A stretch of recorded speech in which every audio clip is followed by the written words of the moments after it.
we look for him to shoulder the burden of this Cougar team as we go through the night. So, and ordinarily when we're talking about Snowflake and going to start dropping names like Taryn Green and Mason McKinley, we're talking about how they're going to be performing offensively. But if they're going to come up against this talented running back, it seems like the first thing you got to highlight is how are they going to be playing out of their linebacking positions.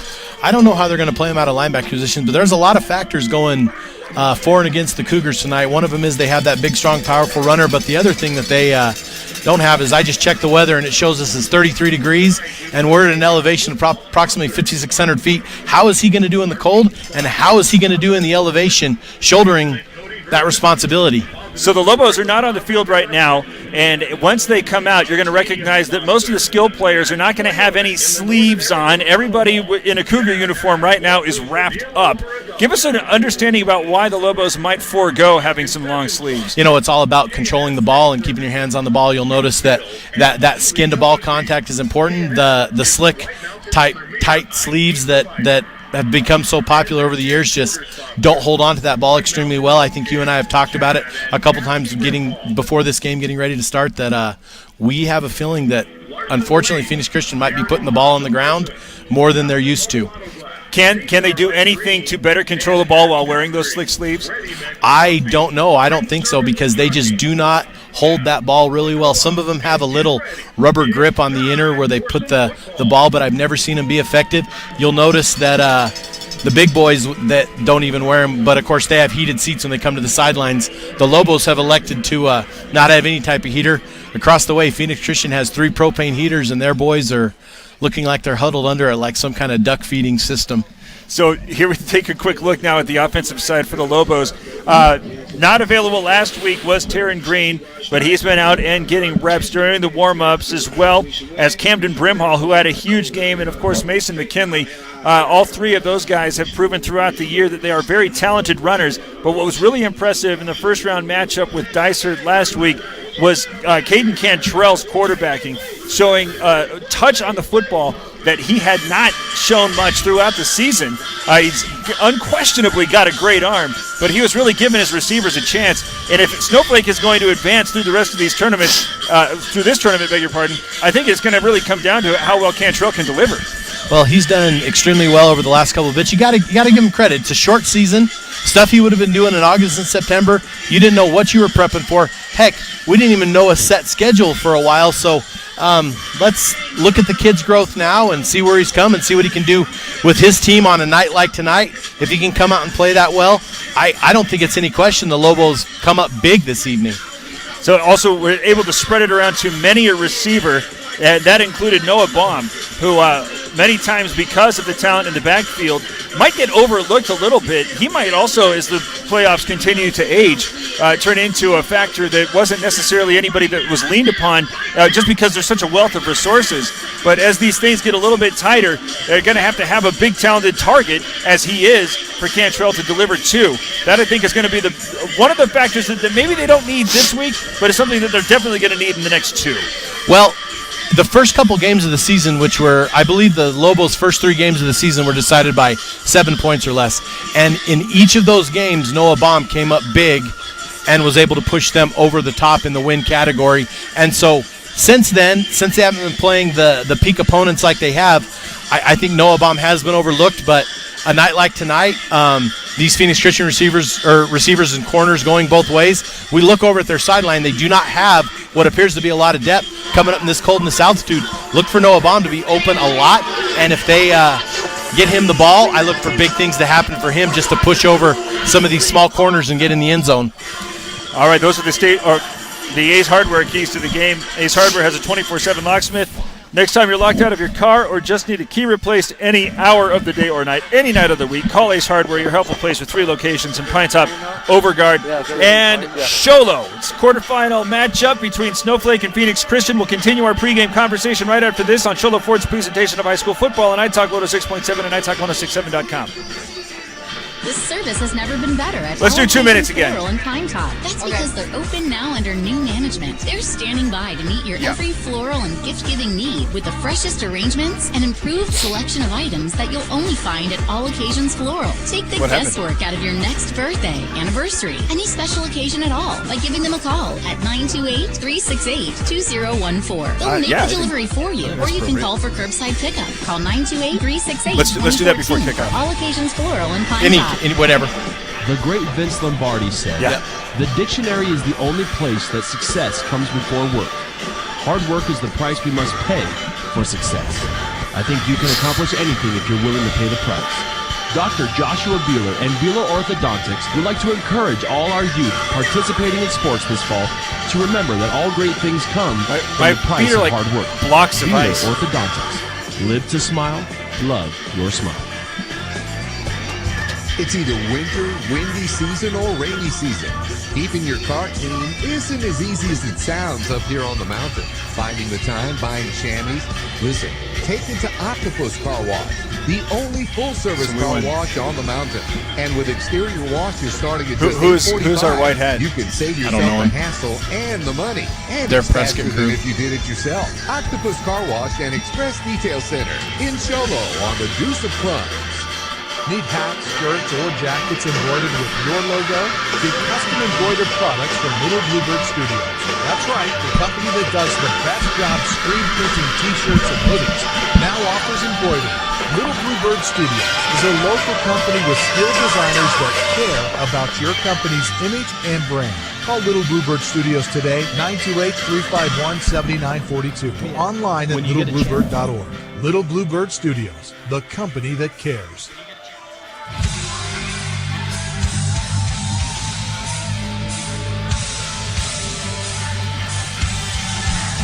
Phoenix Christian traveling up to Snowflake. Just heard that they are having all sorts of troubles getting up here. Bus breaks down. Had to get a handoff at Payson, as it sounds as if the emergency system. This is your emergency broadcast system announcing the commencement of the annual purge sanctioned by the U.S. Okay, it's just a gag. It's 2020, so when something like that happens, you wonder if you need to run for your life. But it's not, and we're good. Derek, let's just be grateful to be here on a Friday night. That's right. During 2020, calling some football, because it's been one of those years.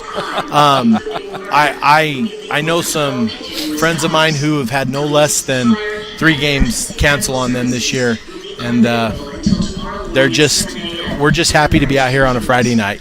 So are a couple of other individuals as we look at the Summit Regional Medical Center injury report. Summit Regional Medical Center has everything your athlete needs to get back in the game. Couple of scares avoided for the Lobos. Saw last week against Dysart, Ryson Stewart looked like he had intercepted a football and then fallen awkwardly on his knee. It looked as if they were testing his ACL. He didn't come back in after that. That was right around the end of the half, but he is in uniform and looking like he's ready to go. Taryn Green also mentioned he didn't play last week against Dysart. He has been in warm-ups and looks like he is hot and ready to go. Looks as if also everybody that the Phoenix Christian Cougars brought up is also good and ready to go. So it looks as if at this point in the year, and you talk about how wacky 2020 is, and you just saw what happens when you lose a key player at Blue Ridge last week, that at least these guys are whole coming into it. Well, I was talking to the defensive coordinator, Art Hargrove, of the Lobos before the game, and he told me that Irvin, the linebacker for the Lobos, separated his shoulder in pregame, so we may not be seeing him either. And like we got to say, it's 2020 and it is what it is. But I had a chance to visit with Ryson Stewart Tuesday of this week, and he said his ankle felt good. He was good to go. So it wasn't a knee? It wasn't, actually. Okay. So we're looking at some good things. But key players for the Lobos are going to be huge. Well, Urban's dressed. He's dressed. I'm not sure. That was just something that I was told right before. He said, I said, how's everybody doing? He said, well, Urban just separated his shoulder, so we're going to have to see how he's going to do. So I don't know exactly where he's at with that, but that's what we're looking at. The officials are right now talking to both teams' captains. That's Cantrell for the Lobos and Howard Russell for Phoenix Christian. Doesn't look like our guy's got his mic on, so we will go ahead and just tell you that the coin toss has been made, and it looks as if the Lobos won. or at least the first conversation went towards, well, maybe not. It looks like Snowflake is going to receive. I don't know if they won or not. Now, a week ago, the Lobos won the toss and opted to have that thing in the second half, and then watched as the Dyson Demons went 83 yards to get on the scoreboard first. Of course, it did not matter because the Lobo offense proved to be all that it had been talked about, and they just promptly responded and then responded and then responded. Perhaps learning a lesson, want to see if they can go ahead and get on the scoring path first, as they're going to receive this kick. Maybe they're just trying to put a stamp and an exclamation on getting the ball, taking it down on a night like tonight. We can't underestimate what the cold has done for a team. Even the Lobos can't mimic this in practice in an afternoon every day. This is as I just looked, it's now down to 32 degrees, so we're at freezing temperature at kickoff. The Lobos are going to be able to do what they can to combat this cold and just take it and take the steam out of Phoenix Christian right away. When it's time to kick off your college education, choose the college with the lowest tuition in Arizona, just $40 a credit hour. That's Northland Pioneer College. As back to receive this kick for the Lobos is Caleb Lyman and Mason McKinley. Last time the Lobos entered a playoff situation as the 2 seed, lost in the first round to number 15 Payson. Don't have to worry about that, but they got a little bit of a history here that they're trying to overcome. As ready to kick this away for Phoenix Christian. Well, we'll get his name, Mom and Dad. It's a low one, going to try to keep this away from some playmakers, but it winds up heading straight for Brimhall. He's going to cut up the middle of the field, and he's already in the second level. One man to beat as he gets into Cougar territory, and is finally brought down by the kicker and Joshua Coro, who saves the touchdown, and I guess that's why he went the ball first. That's sometimes why you're patient, is that wedge was waiting to form, and then he got in the middle of that, kind of hit himself, and then just exploded for some extra yards. So getting the ball on the opposite 40 at this point, and I'm guessing that looked like about it was at least 30. He was one of the up men. I'm saying it was a 35-yard return. So they're going to start this possession in Phoenix Christian territory. First possession of the ball game, as they're giving this one to McKinley, who comes around from the right side, now cuts it up over the left edge and is able to spin down for a gain of 3. De La Cruz in there on the stop for the Cougars. Derek, we didn't have much of a chance to talk about this, but do we dare go any kind of prediction since we're the ones calling this? Well, I think that's unethical. I agree with you. At least that's what Kirk Herbstreit says. Well, we didn't put on a mascot head at this point either. All right. No score here with a 2nd down and 7 facing the Lobos, as Lyman and Baum are single wides on the right side. Now they're going to pitch this one out. Brimhall's in the backfield. He is going to cut it up again over the 35 and down to the 30, and has a Mountain Mobile Auto Glass first down. Martinez in there on the stop for the Cougars, doing a good job coming from, I believe, his outside linebacker point to make that tackle. 1 minute in and already threatening, approaching the red zone. Snowflake had a huge return by Brimhall, who just picked up that first down, and I believe he's still on the backfield alongside McKinley. Now they kick him out wide, and instead, no, that's Green who's going to go diving up the middle. He gets over the 25 and approaches the 20, as he has a big 6-yard gain after Jeremiah Smith stops. So there's 3 running backs all involved. I guess Brimhall bought himself some goodwill with his huge game last week. Opting to go huge game and also his return. No huddle here for the Lobos, as this time handed off to Brimhall, who comes from the left to the right. Looks like he got face masked, and there's some flags. There comes in the flags. He has a first down as is, as he was able to get it over the 15.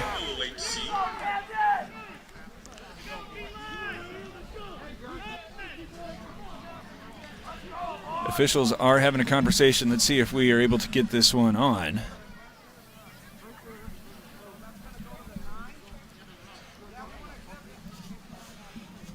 Balls. Oh, here we go. Personal foul, face mask on the defense, number 51. That penalty is half the distance to the goal. First down. So they had the ball spotted at the 17, but Melvin Sanchez is victimizes. And he is going to send this one now to the 7-yard line, half the distance, and it's a first and goal situation. No score, but the Lobos threatening with just over 90 seconds in the books. Split backs as Cantrell's going to call his own number, tries to use Green as a lead blocker, gets toward the 5 before he's surrounded by 4 Cougars and is brought down for a short gain. Jose Herrera in on the stop for the Cougars. You know, Derek, at this point, the Cougars are going to almost have to allow this one to go in the end zone and do some kind of regrouping because they are not even showing a remote interest in trying to stop this Lobo offense. Looked as if Green and McKinley were both coming to the sideline. Now Green's back out there. McKinley and Brimhall come out. And this may be a pistol situation. No, they're going with the jumbo package, as Ruiz is going to be in front of Green as Cantrell goes under center. Handoff goes Green. He's met in the backfield, tries to turn his back and continues to churn the legs as he approaches the goal line and is stopped at the 1. Jose Herrera comes in at the 1 yard line and puts a little tap on Green and takes him to the ground, but that's going to put the ball in a very dangerous position for the Cougars. Lobos have a 3rd and goal at about it's in past the 1, so. Same formation, Green's deep. 2 blockers in front of him. Again, give the call to Green. Goes to the right side. He's in the end zone for the score. Touchdown, Snowflake.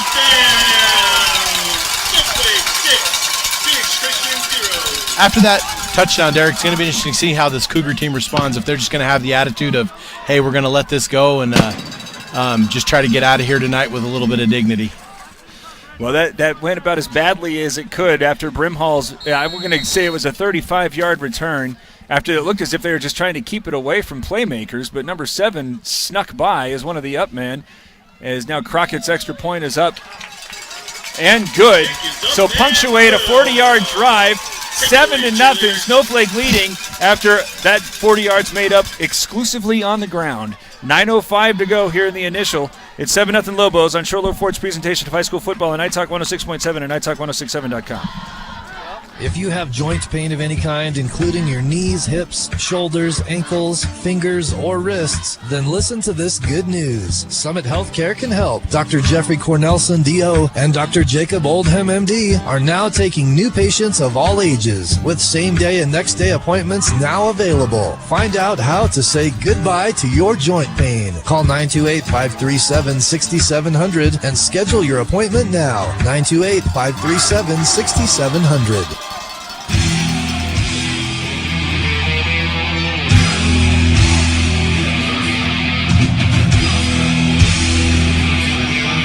All right, 7-0. Snowflake now kicking off after the Lobos took the opening kick 35 yards, trying to now prevent Phoenix Christian from doing something as Russell and Martinez are going right to left. Crockett tries to angle this one away from Russell, who's going to run in front of it, take it at the 15. Now he's in front of all of his blockers as he tries to get to the near sideline. Will actually come out to the 30. A good 15-yard gain from Russell, who's got his work cut out for him. He definitely has the work cut out for him. And Ryan King in there on the stop for the Lobos. Derek, we have a couple updates at this point if you'd like to proceed. Well, before we do that, let me remind you that it's time to kick off your college education. Choose the college with the lowest tuition in Arizona, $40 a credit hour. That's Northland Pioneer College. Lay it on us.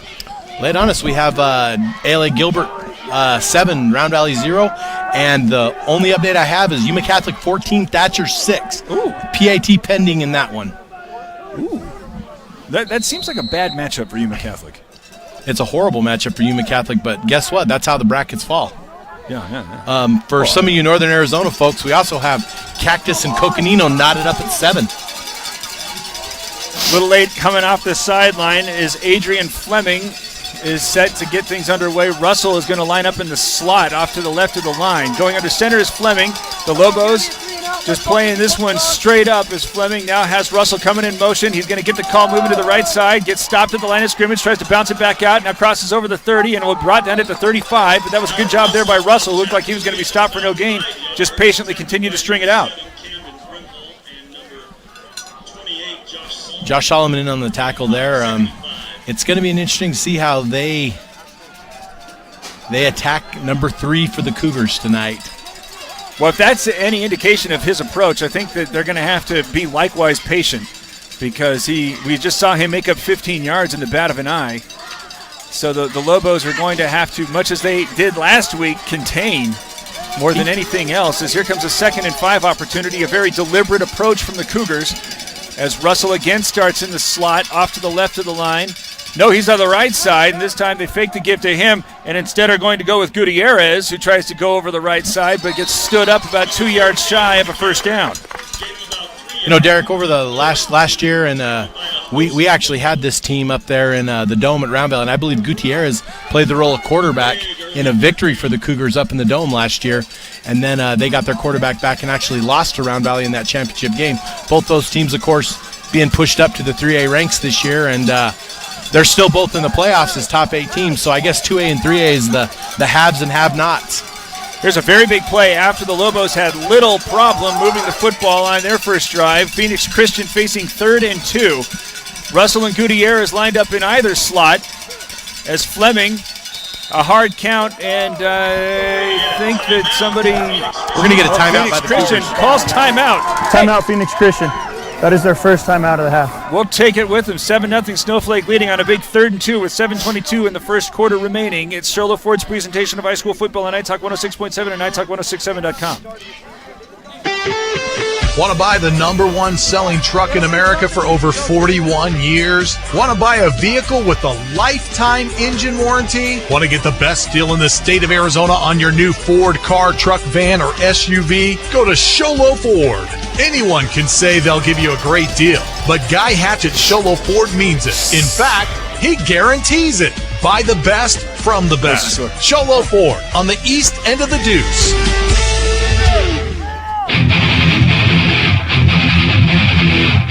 After Phoenix Christian uses its first time out, Hewish, you got another score for us. I have Scottsdale Christian up on St. John's 3-0, and I also have at the end of the first quarter, Pushridge 7, Wickenburg 7. A very tough Wickenburg team that came up here and beat a shorthanded Blue Ridge squad. Zach Klein gets the call on 3rd and 2 and dives over the right of the line and goes all the way over the 45. He needed 2 yards, and he picked up 8. Caleb Lyman in there on the stop. Derek, question for you here. Do you think that the Lobos are so geared up on number 3 yes, that they are going to let you get your yards with the other guys? I think that the initial concern is making sure Russell doesn't hurt him, but right now Gutierrez and Klein are proving capable. Well, these running backs for Phoenix Christian sure do pass the eye test. But so do the Lobo running backs as well. I don't want to forget them. 6:56 to go here in the first quarter. 7-0 after that Mount Mulatto Glass first down. Russell again goes in motion and is again trying to go to the right side. But this time he gets to the right of the line and gets hit hard and is knocked down for no gain.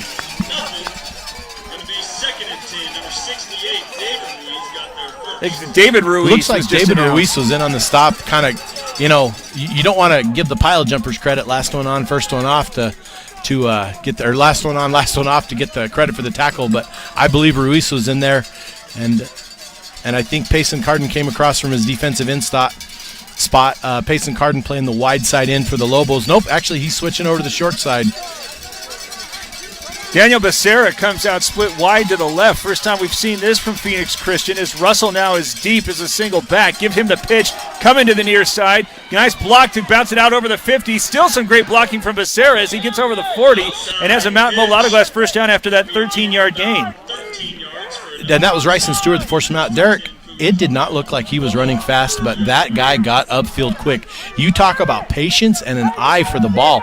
My goodness, he left a couple of the Lobo ends just kind of standing there, and he looked like he was walking down the field, and he is very quick. And I got a hunch he's got an extra gear after that one.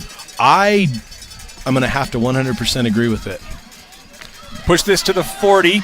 Couple of first downs after Snowflake gets a 7-0 edge to start, but now the Cougars are threatening. Becerra moves out wide to the right. Russell the single back. No, there's an offset back in front of him is Klein. As they're going to pitch it to him, he's going to serve as a lead blocker, just running right over that right edge, and he accelerates for another 5-yard gain. He's brought down by Brimhall for the Lobos.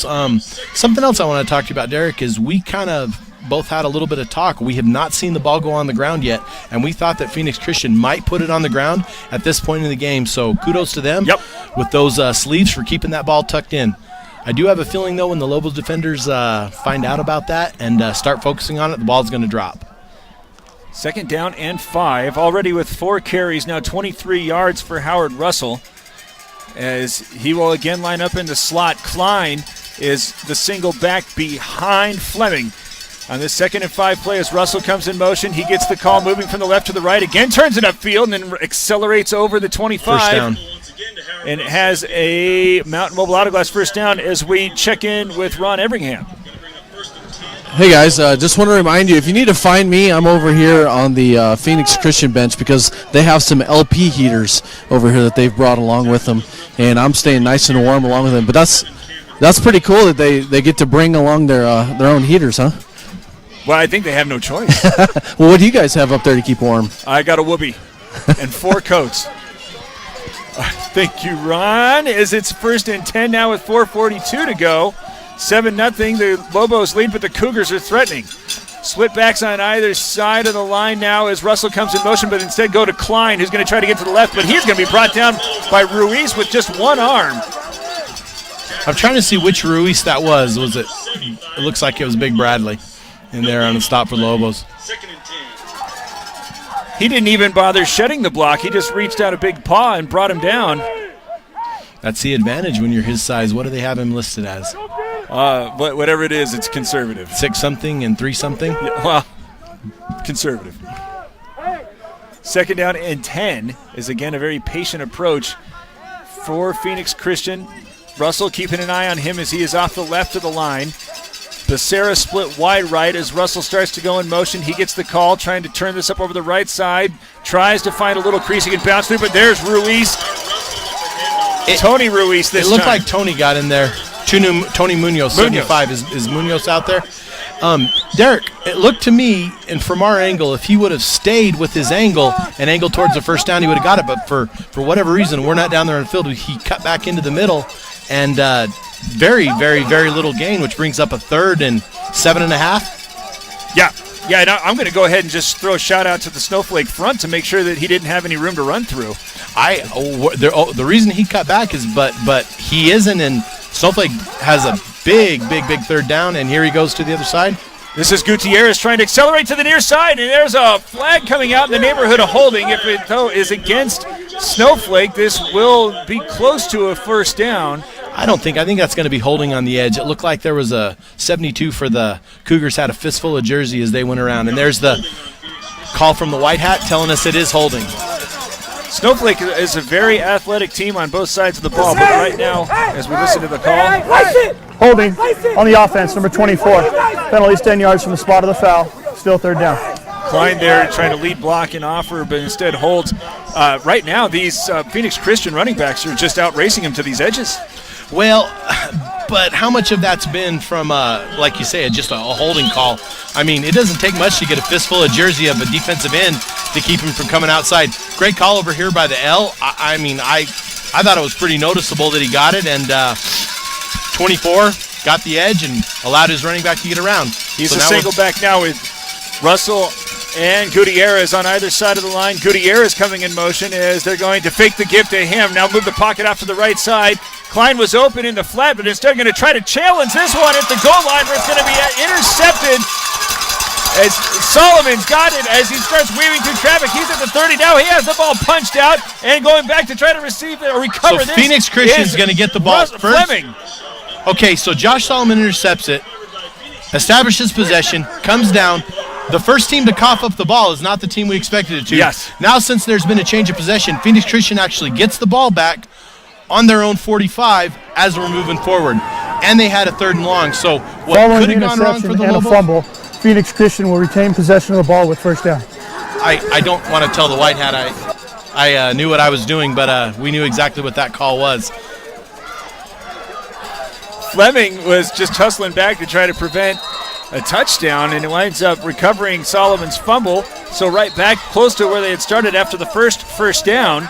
And that was a pretty poor decision there by Fleming, who threw that into double coverage. I thought it was a very poor choice to throw, especially with these Lobos secondary have done that all year to teams. So back into the offset I formation. Toss this to Russell. Tries to come to the left side. Picks up a block and now is going to try to cut it up. But there is Green who's going to stop him shy of midfield, but still is able to manufacture a 3-yard gain. If nothing else, this Lobo sideline has become pretty spirited. You know, one thing I want to say there, and not to take anything away from carrying the ball for Phoenix Christian, but he's met by Taryn Green there. And, Taryn Green is a very good running back, a very physical specimen on this Lobo team. And if he were the feature back and the lone back, he might have as many yards stacked up as Martin does. So It shows that the Lobos are coming out as a team tonight and doing their best to put the stop on. However, he does gain 3.5, 4 yards on that play. Just shy of midfield. Clock winding down here in the first quarter. 7-0 Snowflake leading, but turn it over after forcing the turnover. Klein is the single back, but they pitch this out wide. Russell trying to accelerate to that right edge, but a nice job containing by Solomon, who had just turned it over. This is going to be a great they're over this time. We still have time in the first quarter for a couple plays. Derek, I'm going to tell you, I think he has another gear, but I have yet to see him pop that gear yet. And when he does, I think we're going to see something. I don't know if it's the cold. I don't know if he's just being that patient and patient with eating up a few yards, but we have a 3rd and 3 right here. I've never been a big fan of the quarterback going over for every play from his head coach. He's making run an extra 2.5 miles per game, but it is what it is, so we're going to see what the Cougars come up with here. But they got to be getting close on that clock. 3rd down and 3 with 45 seconds remaining in the first quarter. Trying to take advantage after Snowflake turned it over, following the turnover. Russell starts from the left, comes to the right, cuts it up, and is very close to the yard marker. It looks like he's over the line. They're going to give it to him, and they're going to give him first down. Well, he needed 3, and that is exactly what he got. 34 seconds left in the first quarter. As soon as we get the chain set, the White Hat's going to signal to start that clock. Phoenix Christian does not have to run a play as they're under the 40-second clock, so we'll see what they do here. That was a Mountain Mobile Autoglass first down as Fleming is now coming off the sideline. His only pass attempt was an interception, which if you had just stepped away for but a moment, Solomon, during a big return, had it punched out and was recovered by Fleming. And it looks as if they're going to go ahead and let this one wind down as the Lobos went 40 yards on their opening possession and wound up with a 7-0 lead through 1. It's Sholo Ford's presentation of high school football on iTalk 106.7 and iTalk 106.7. This is the end of the first quarter. Want to buy the #1 selling truck in America for over 41 years? Want to buy a vehicle with a lifetime engine warranty? Oh, right. Want to get the best deal in the state of Arizona on your new Ford car, truck, van, or SUV? Go to Sholo Ford. Anyone can say they'll give you a great deal, but Guy Hatch at Sholo Ford means it. In fact, he guarantees it. Buy the best from the best. Sholo Ford on the east end of the Deuce.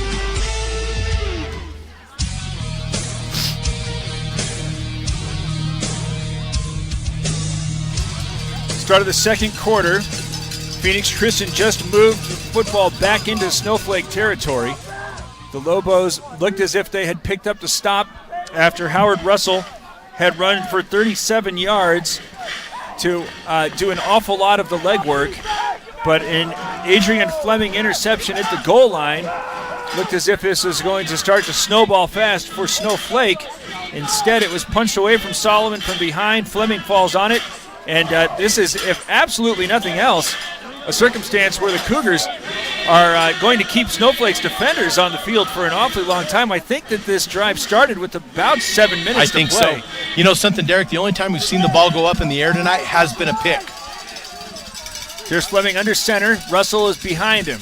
Got blockers moving to the left as that's the direction he tries to travel. He is hit almost immediately, but he's able to spin forward and turn what was going to be a very short gain into a pretty respectable 3-yarder. And it looked like Taryn Green coming up from his linebacker spot to make that stop. I don't think Martin's going to want to see Mr. number 30, Taryn Green, much longer going up that middle. They're going to try to keep him on the outside. Russell.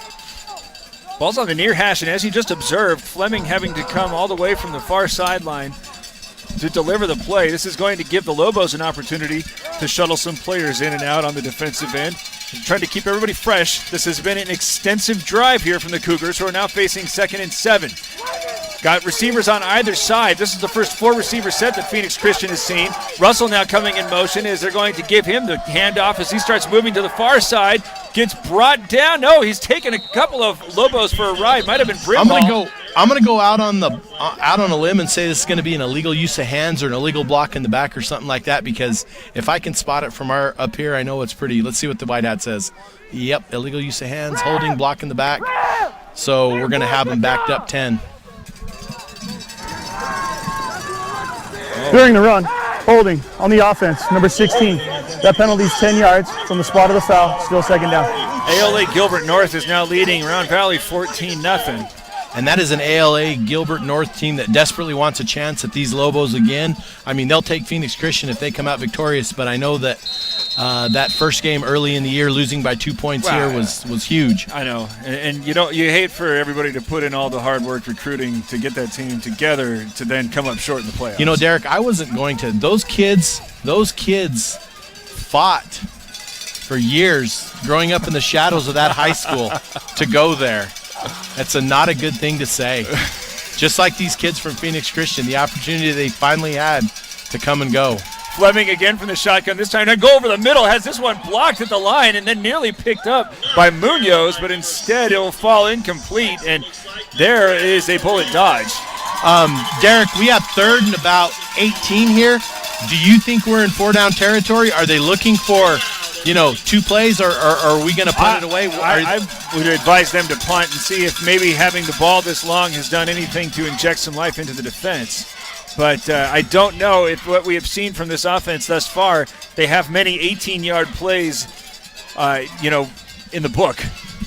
I don't think there's many 18-yard plays in any playbook. But well, keep an eye on Russell. Maybe they can try to set up a screen to him if that's not what they were trying to do on the last one. Well, that's what I wondered, but he's he's off, so he can go in motion.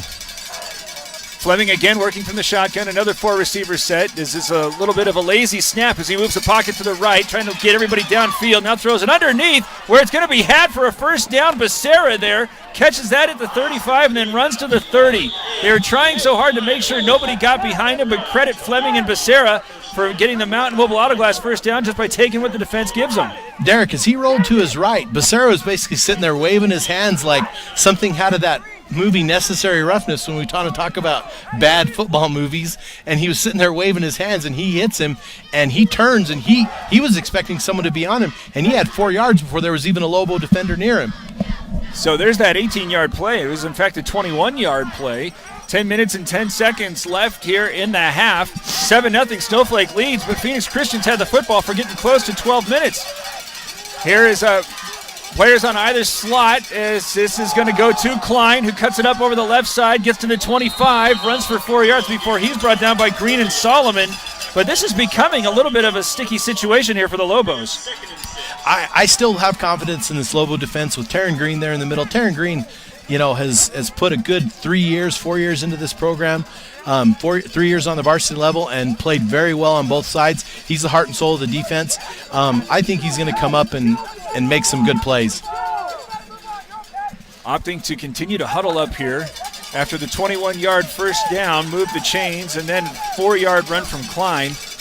Klein is going to set up split back with Russell as under center goes Fleming. Trying a hard count here and eventually takes this and tosses it out to Fleming, there's Russell, that other gear. Run this one to the left edge, cross over gear. the 20, and get this one down to the 18 for a Mountain Bowl Autoglass first down after the 7-yard gain. Clock stops at 9:09 left in the second quarter. Lobos are up 7-0, but the Cougars are driving here and forced out of bounds. He made sure he got on that side of the stake and then stepped out. Derek, let's talk for a second about the heaters over there and the players huddling up around those heaters. Maybe that's all they're going to need to get them out there on the field. I always felt that if my feet were good, that I was good enough to play. And those Phoenix Christian players over there huddling around. Well, let's face it, when you've had the football now for getting close to 10 minutes on one series, and of course this involved 2 turnovers, you're probably not thinking at all about any kind of chilliness. As Russell now on the left of the line, Gutierrez on the right, both in the slot. Russell coming in motion to the right side, but the give goes to Klein, tries the right side, but is able to surge forward for a pickup. 4. He got 4 yards on that play. That was deceptive. Brimhall and Ruiz in on the stop for the Lobos, doing a great job there in the middle. Brimhall coming up, I believe, from the outside backer position, and Ruiz there. Looks like the Lobos are going to do some substitutions on the line here. Keeping their guys fresh, which I don't think is a bad philosophy at this point. 8:45 left. We are figuring Phoenix Christian has held the ball. I think 9 minutes. I think at least 9 minutes, Derek. It did not take the Lobos much time. Yeah, I think it's probably already 10. As walking to the line. This Cougar team, other than a couple plays, is chunking yards on the Lobos. Klein, who's been carrying 2 of the last 3, is set up right behind Fleming, but instead kicked this one out to Russell, trying to get to the right edge, and he is able to turn the corner before getting pushed out of bounds around the 10. McKinley was there. Forced him out. And it looks like they'll stop him right. No, he got all the way out. Where are they lining this one up? Put this on the 9-yard line. Gain of 4. Gain of 4, 3rd and short still. Now you're definitely in 4-down territory to get that lead back, and the clock is now stopped at 8:13. But that possession just goes for the Lobos, or for the Cougars, excuse me. 3rd and 1, and just about every time that the Cougars have run the football, they've been getting at least 3. There are, of course, yards per carry as well beyond that because of some bigger rushes, but there haven't been many stops of 1 yard or less. So here it is, leading 7-0, but Phoenix Christian inside the 10 with Russell the deep back, but it's just going to be Fleming who's going to run this one right up the middle before he's stopped by Brimhall, but he gets down to the 5 and has a mountable autoglass first down, and it's 1st and goal. Derek, something I want to kind of ask you about. I know as you're taking stats there, it's hard to – is they have been spreading the ball around between these running backs. We came in with a feature back who we thought was going to be the heart and soul, and they have spread it around very well. And in fact, right there, the quarterback taking the play, and none of the Lobo linemen even looked at him, and he dives for a gain of about 3, which is first down, and gives them a 1st and goal on the 5-yard line. 7:45 left. Becerra kicks it out wide left. Russell is the deep back. As Fleming's under center, pitch this one to Russell, trying to get to the left edge, starts weaving through traffic and falls over the goal line. He's in the end zone for the score. 5 yards out, and it's 1 extra point away from being tied up. What a sequence of events. Derek, do you think he was touched going in the end zone? I think he might have been got on the leg there, but for the most part, he went to that side, hit that extra gear we've been talking about, and cut right back up into the Lobo defense and almost went in untouched for a touchdown. Untouched for a touchdown. Interesting. In to attempt the extra point is Joshua Coro. As the high snap is brought down, the kick is away. I believe that went right through the middle, and we're going to have a tie ball game. What a weird one. 7:33 to go in the second quarter, 7-7 after what may have been a 12-minute possession for the Phoenix. It might have been 14-minute. As it's Shola Ford's presentation of high school football on iTalk 106.7 and iTalk1067.com. So I'm Derek Caden. I highly recommend Beamer's Glass in Lakeside. It's not I mean, we can't say that was just one long possession because Snowflake had possession. No, there was a possession change, but it was. We're able to measure the unique need that I had, and we're able to provide me the glass for the refrigerator. For all your glass needs, whether for your fireplace or fridge, I would recommend Beamer's Glass. Beamer's Glass. 14-0 or 14-7.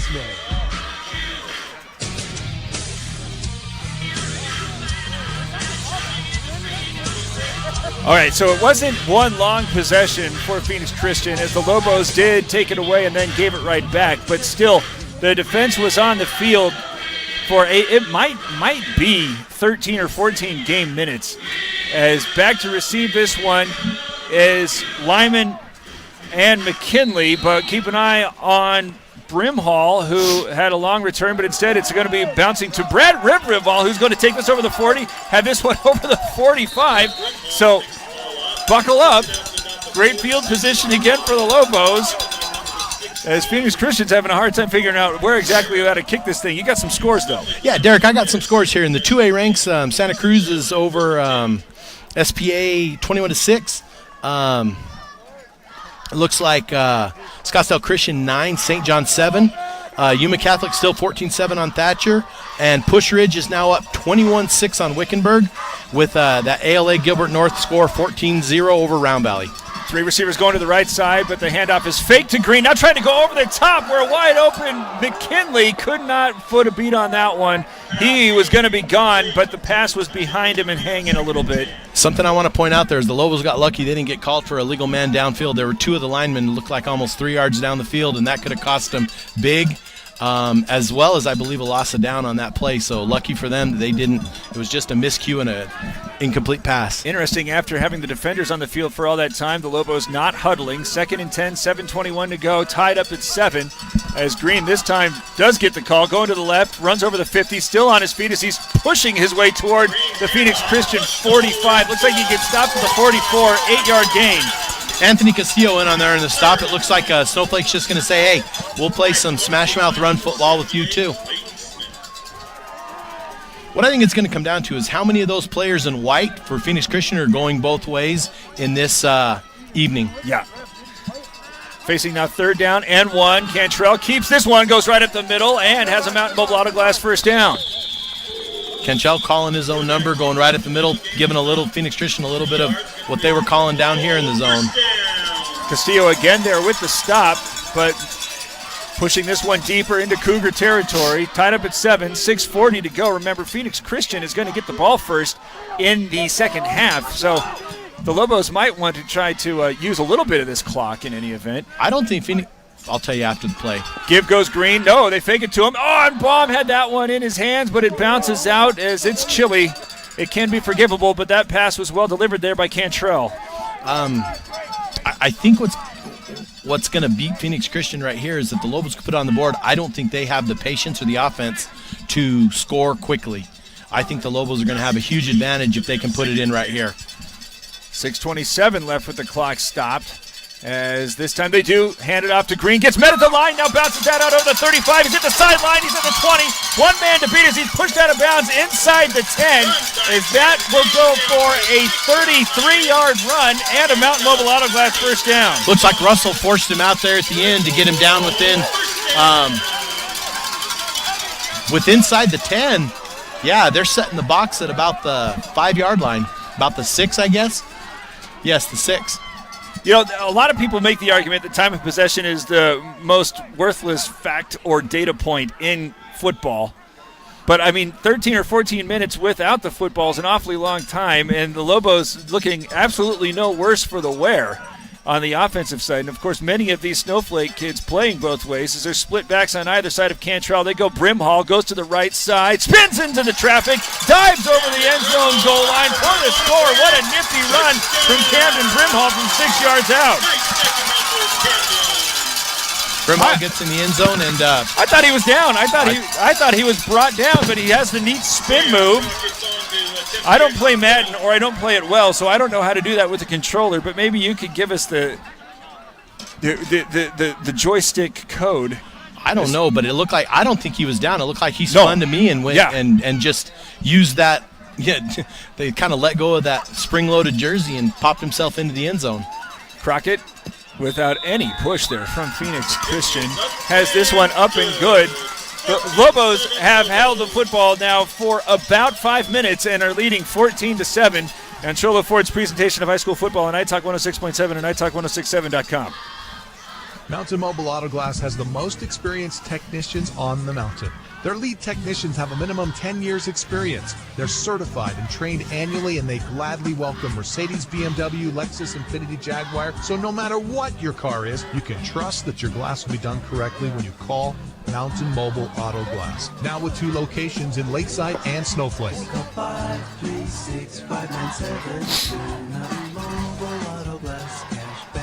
My T-Mobile service doesn't like it up here. No.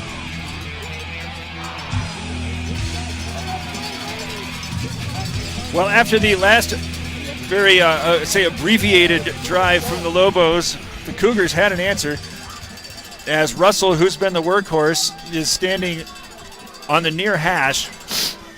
I can't see who else is back there. They've got 6 minutes and 2 timeouts. Oh. And it's just going to pooch this one as it takes a bounce right into the breadbasket of one of the Cougars, who starts trying to make some people miss, but he was already surrounded.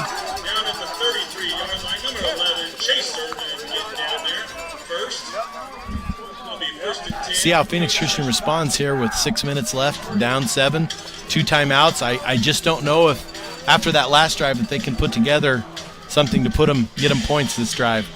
Hey, let's go, dude! 6:07 to go and 14-7. As slowly coming off the sideline.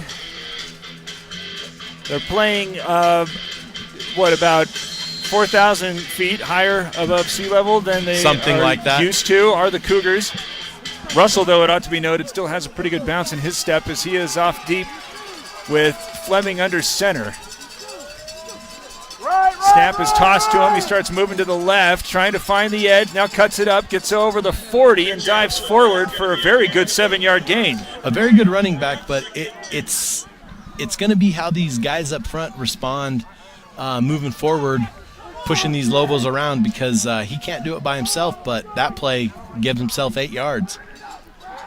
Make it now 2nd down and 2 as the deliberate approach continues. Russell now with 69 yards on 14 carries.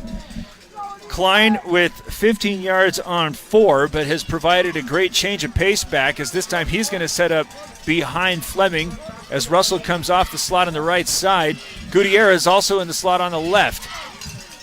Fleming working under center as Russell comes in motion, moving to the left, but the handoff goes. Klein cuts it up over the right side. He's going to get into Snowflake territory as he's brought down at the 45 by Stewart, but has a Mountain Mobile Auto Glass first down and a gain of 14. Very dangerous block up there by the Cougars as the Lobo secondary turned.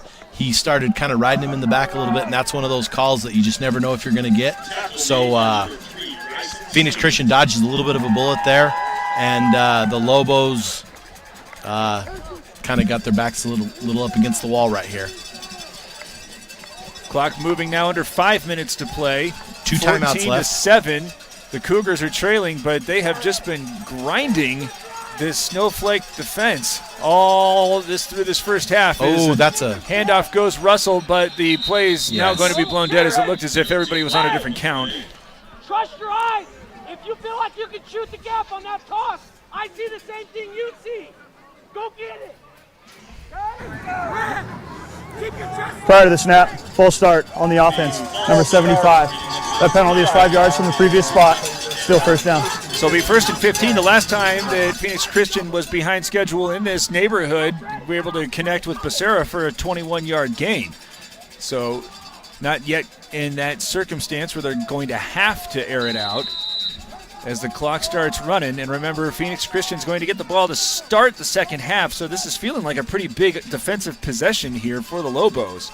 Defensive possession, and the clock is moving.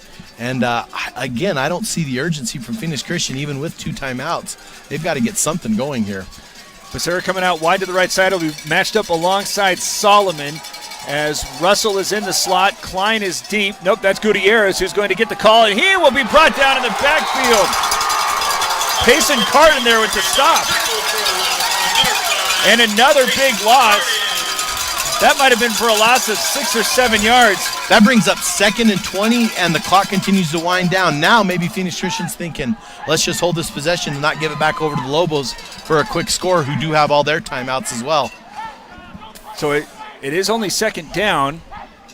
They can try to get these in 2 different chunks, but the Lobos, who were working really hard last time they were facing 2nd or 3rd and long to make sure nobody got behind him, allowed Becerra to get all the yardage underneath. As Russell will also come out and line up with Becerra on the right of the line. 4 receivers set, and Fleming from the gun. Lazy snap had, now tries to drop this off in the flat, but it's off of Klein's shoulder and incomplete. That stops the clock at 3:23 and brings up a 3rd and 20. Not something that the Phoenix Christian Cougars were anticipating here. The Lobos may get the ball back with a chance to put it in, and would be a very big exclamation on this half. Yes, it would. But they got to get it back. And here they are facing what's going to be said to be 3rd and 18. Well, they had the 3rd and 18 play. This is the 3rd and 20 play. Really late getting off the line with this play. As they're huddled up are the Cougars. Becerra is going to move to the left of the line. Gutierrez wide to the right, as well as Jose Herrera. Russell is also split wide left as Fleming is going to work from the shotgun. Takes the snap, looks right, now goes to the left. It's flush from the pocket, in trouble as he's coming back to the right side. Drops this off for Gutierrez, who catches it at the 50, but is going to be wrapped up by Reb Brimhall and stopped well short of the first down.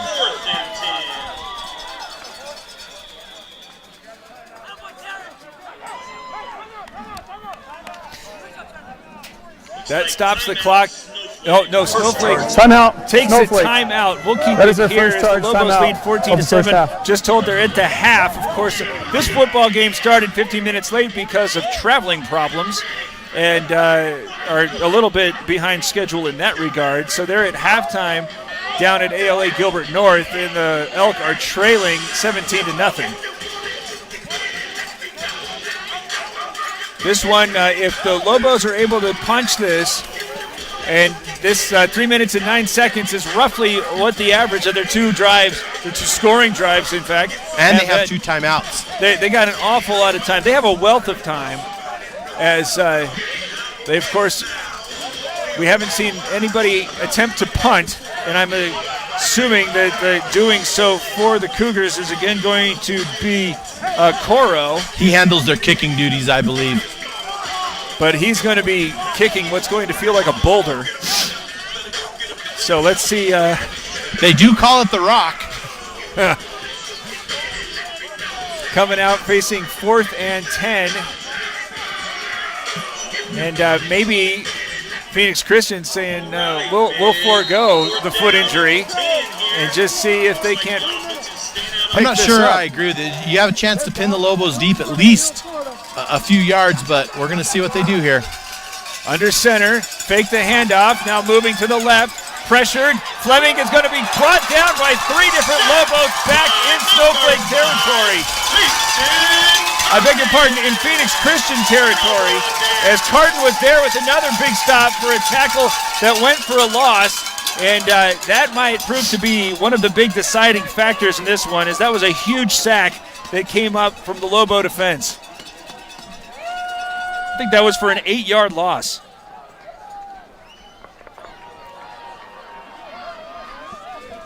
So here come the Lobos. 3 minutes left and 2 timeouts. Bomb split wide left. 2 receivers going to the right as Cantrell looking at Bomb. Pump fake, now tries to get him set up as he gets behind the defense. He's going to have this one caught at the 10 and brought down inside the 5. A 41-yard gain, and Mountain Mobile Auto Glass first down. I think the last minute on that clock could have gone about as worse for Phoenix Christian as they could have asked for. The only thing that would have made it even worse for him is if Bomb would have put that in, but instead he just takes it down to about the 5.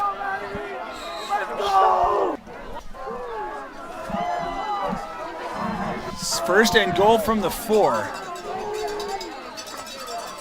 As they're going with the big package, Green's already scored once from this situation as he pushes this one out to the left, and he's in the end zone. But there is a flag down. Yes.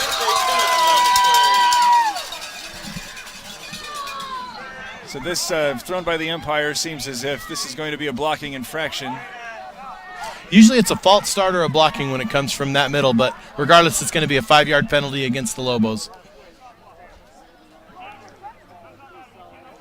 Snowflake coaches don't seem like they're at all pleased as they're on the field asking for an explanation. Looks like this will be a hold as it's already being marked off. Shot block on the offense, number 50 and 55. That penalty is 15 yards. Replay first down. So instead of first and goal from the 4, it's first and goal from the 19. Plenty of time, plenty of timeouts. 2 minutes, 38 seconds left. Bomb, who is getting matched up on this near side in single coverage. I can't see who is being tasked with that, but that is a tall order. As Cantrell takes the pitch, and he fakes it and then tries to split a couple of defenders, but instead is going to be brought down by Hatter. Cameron Hatter there with the good stop, not buying on the fake pitch. Pick up a couple of yards there for Cantrell, make it second down and goal from the 14. Well, I guess he got about 5. From the shotgun, Green standing on his right. 3 receivers also going in that direction as they fake the. No, they do give it to Green. Starts moving to the left side. He's trying to get a bump field block. Another flag comes again down. Going to be in the end zone. Flag comes down. Flag is in the backfield. Thrown from the referee, and he moves it, which will be a spot foul, which is in the position of holding in the middle of the field. I thought the Lobos might have got a little extra jersey there, and we're going to bring it back 10 from that point. Just under 2 minutes ticking off in the clock here in the first half, Derek. Well, the Lobos can't get out of their own way, literally, as their Green has 2 touchdowns on this drive pulled off the board. During the run, holding on the offense, number 68. That penalty is 10 yards from the spot of the foul. Second down. So second and goal, and move it back to the 25. Lobos lead 14-7, but have been flirting with 21-7. Just have not been allowed to plant one into the end zone. So from the shotgun, Green on the right.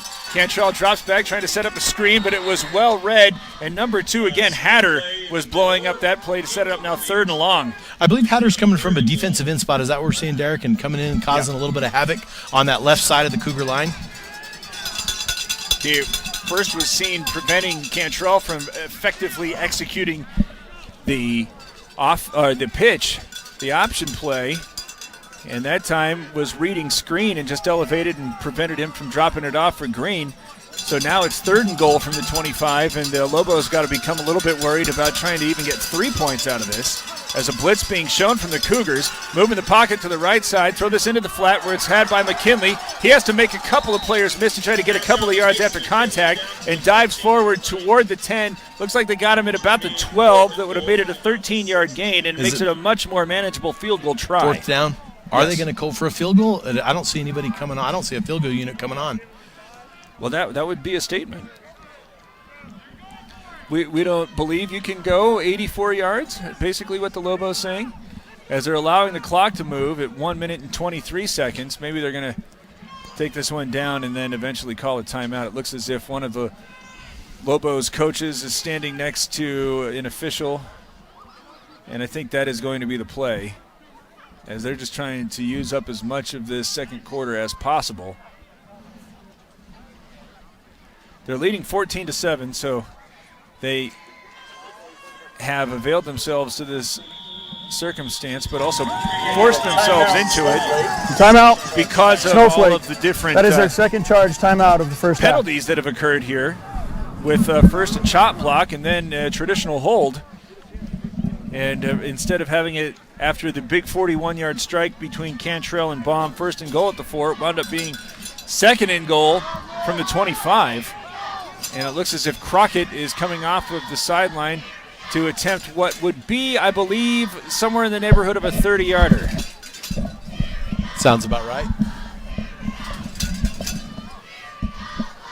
Well, the Lobos looking for an opportunity to not necessarily end the season as it had started against ALA Gilbert North.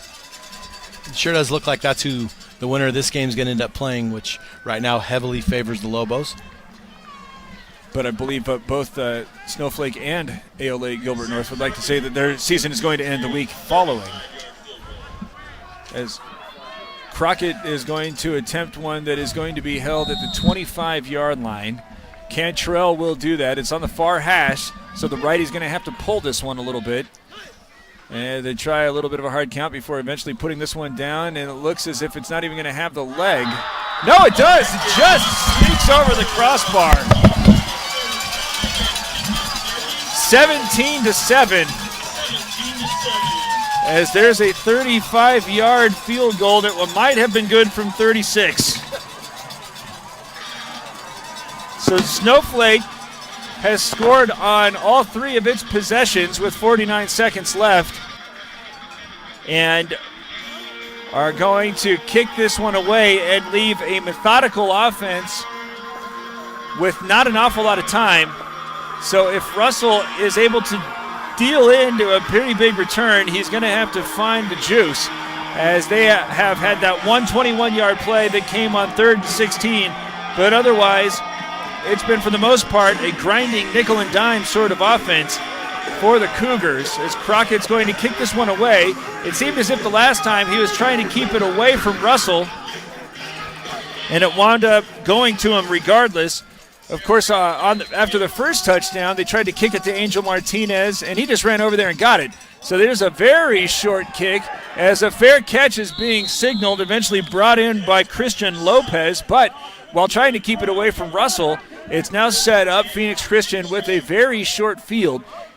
Was watching Fleming warm up, and it seems like his can get it at about 40 yards with the arm strength, as this is going to start on the 35. So they're going to have to go a little ways before they can really bring that into conversation. They just announced 16-0. 17-0 though is the score. ALA Gilbert North leading Round Valley at halftime. And we will get you all caught up on all that stuff once we get to the half, which is 48 seconds away. And the Cougars, again, taking their time to get to the line of scrimmage. Fleming goes under center, and Russell is deep. Got Klein offset as a blocker as they're going his direction. Russell now getting strung out, but now turns on the Jets, gets to the 45 and out of bounds over the 50, has a Mountain Mobile Auto Glass first down. Well, he's right at, I beg your pardon, the yard marker at the 45. And now they signal move the chains. So Russell with a 10-yard gain. He now with 79 yards on 15 carries, 40 seconds remaining, and just one timeout for the Cougars. So everything you would imagine is going to be going to the sideline as Fleming jogs off the sideline himself. He's just 2 for 5 for 29 yards, and of course an interception that ultimately didn't hurt because they got the ball right back. And I've been mentioning it throughout the second quarter, but the Cougars are going to get the ball to start the second half as Russell now moves off to the slot, but instead they go to Klein, who tries to dive over the left of the line, winds up fighting his way forward for 3 yards, but nothing more, and Phoenix Christian has to use its timeout. Timeout, Go ahead Phoenix and take Christian. it with them. That is their second 17-7. timeout of the first half. Cougars taking the timeout, trailing 17-7. Shola Ford's presentation of high school football on Night Talk 106.7 and NightTalk1067.com. Northland Pioneer College is proud to support high school athletics. When it comes time to kick off your college education, choose the college with the lowest tuition rate in the state. All of NPC's credits are guaranteed to transfer to all Arizona universities, so why pay 11 times more for the same education? You'll save enough money to pay for the final 2 years of your bachelor's degree at a public Arizona university. Your parents' wallet will thank you. Northland Pioneer College. Expanding minds, transforming lives.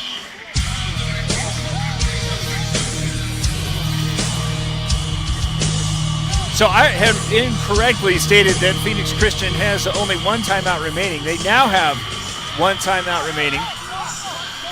I guess that'll show me for speaking over the official. Derek Palmer with Aaron Hewish as it's quarterfinal football with the Lobos having used quick strike offense and countering that Phoenix Christian with a ball control approach as there's Russell, who's the deep back. Fleming under center, pitches it to him. He starts coming to the right on the near side. Again getting strung out by Snowflake defenders, but this time it's not going to be able to get the corner. Mason McKinley is there first, and I believe that will be dropped for a loss of 2. So the clock runs, and I don't think that the Cougars at this point are disappointed. They're done. They're going to halftime. Well, what do I know again? So Phoenix Christian uses its final timeout. Timeout, with Phoenix 13 Christian. seconds That is left. their third and final And timeout again, of the first half. You got a quarterback in Fleming who I think you can confidently suggest he's going to be able to get this ball 40 yards upfield, but that's going to require just about all of his juice. So if they're trying to angle this for an opportunity to try to get the 3 points back that they just yielded after the Snowflake offense fired a couple of rounds into their own feet, they don't have a timeout. If this goes toward the middle of the field, of course the clock will stop to move the chains, and I guess they could ground it, but I'm not sure exactly what they have that they can try to put together. It's not as if Cantrell for the Lobos, who's got the cannon, could unload this thing and try to make this as if he is every floral and gift-giving need with the freshest arrangements and Aaron improved Rodgers. selection of items. So after using their final timeout, Fleming is going to use the shotgun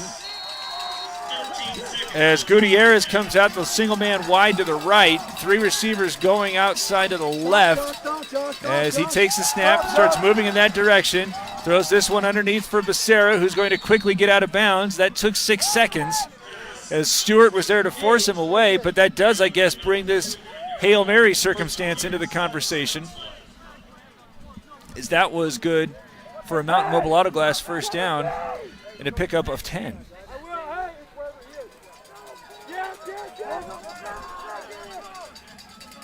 Russell is been on the field for all of however many plays have been run. He's already carried the ball 16 times, and he needed as much time as allowed to try to get back into the huddle.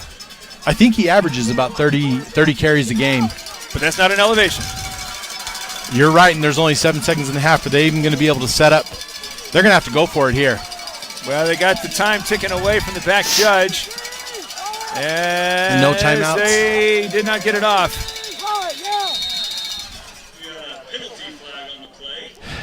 That's the risk you run, Derek, when you have your quarterback go back and forth. On the offense. Penalty is 5 yards. First down. And again, I believed, and of course, I cannot claim any expertise about this roster, but I thought that they were already at the very edge of the range that Adrian Fleming could offer. Again, that's just looking at how he was warming up. But now they got it back to the 44-yard line. He seems like about 20 to 25 yards is about his. He can hit it pretty well on a dime. After that, he's kind of thrown it up, and we saw that with the first pick that Solomon came over and got him, which of course led to the turnover, which of course led to Phoenix Christian holding the ball for 12 minutes. Well, I'd imagine that they're going to move the pocket so he can try to get a little bit of momentum. I see him rolling to his right here, but his receivers, his main receivers are lined up to the left. 7 seconds remaining. And I don't understand what – this is what the price you pay when you go over to talk to your coach every play. I think it's on the offense. Penalty is 5 yards. First down. I'm speechless. Well, he only gets 25 seconds that second time. Maybe the coach doesn't know that. But maybe he also not have his quarterback run 2 extra miles per game. 2 receivers on either side. Jumping back again into Phoenix Christian territory, and it's going to be brought down. No, he's able to sneak away from Baum. Now he's moving to the right as he's going to try to unload this one, and it's out of bounds. And the half ends on that. So the Lobos don't hold the football for but half the time that Phoenix Christian does, and will take a 17-7 lead into the locker room. Phoenix Christian set to receive the kick to start the second half. It's 17-7. Snowflake leads on Shola Ford's presentation. It is the end of the second quarter. Of high school football on iTalk 106.7 and iTalk106.7.com. This service has never been better at All Occasions Floral and Pine Top. That's because they're open now under new management. They're standing by to meet your every floral and gift-giving need with the freshest arrangements and improved selection of items that you'll only find at All Occasions Floral. Take the guesswork out of your next birthday, anniversary, any special occasion at all by giving them a call at 928-368-2014. They'll make the delivery for you, or you can call for curbside pickup. Call 928-368-2014 for All Occasions Floral and Pine Top. The great Vince Lombardi said, "The dictionary is the only place that success comes before work. Hard work is the price we must pay for success. I think you can accomplish anything if you're willing to pay the price." Dr. Joshua Beeler and Beeler Orthodontics would like to encourage all our youth participating in sports this fall to remember that all great things come from the price of hard work. Beeler Orthodontics. Live to smile. Love your smile.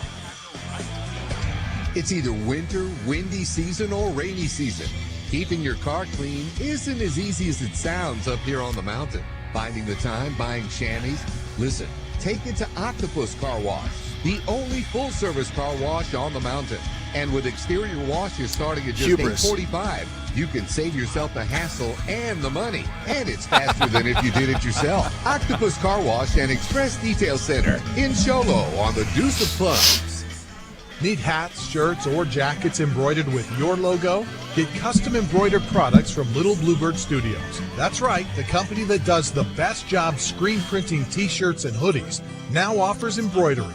Little Bluebird Studios is a local company with skilled designers that care about your company's image and brand. Well, Call Little Bluebird Studios today. Ashley, I didn't ask how long are we doing. 928-351-7942 or online at littlebluebird.org. Little Bluebird that's good. Studios, the company I'd like that cares. a break to think about how much joint pain of any kind, including your knees, hips, shoulders, ankles, fingers, or wrists, right now. Then listen to this good news. Summit Healthcare can help. Dr. Jeffrey Cornelson, DO, and Dr. Jacob Oldham, MD, are now taking new patients of all ages with same-day and next-day appointments now available. Find out how to say goodbye to your joint pain. Call 928-537-6700 and schedule your appointment now. 928-537-6700.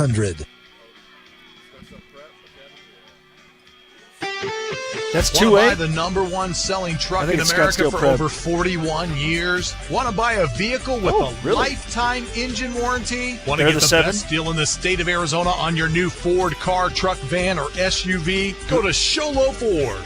Anyone can say they'll give you a great deal, but Guy Hatchett Sholo So Ford who's 3 means in it. In 2A? fact, he guarantees it.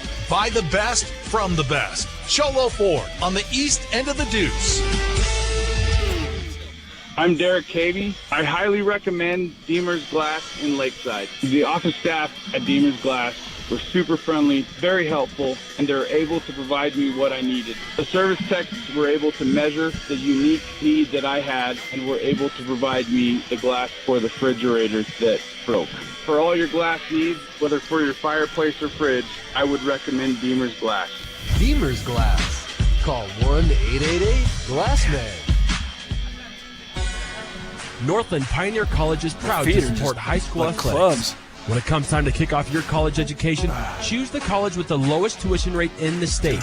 All of NPC's credits are guaranteed to transfer to all Arizona universities, so why pay 11 times more for the same education? You'll save enough money to pay for the final 2 years of your bachelor's degree at a public Arizona university. That'd be an interesting Your matchup. parents' wallet will thank you. Northland St. Pioneer John's, College. Santa Cruz? Expanding minds, transforming really? lives.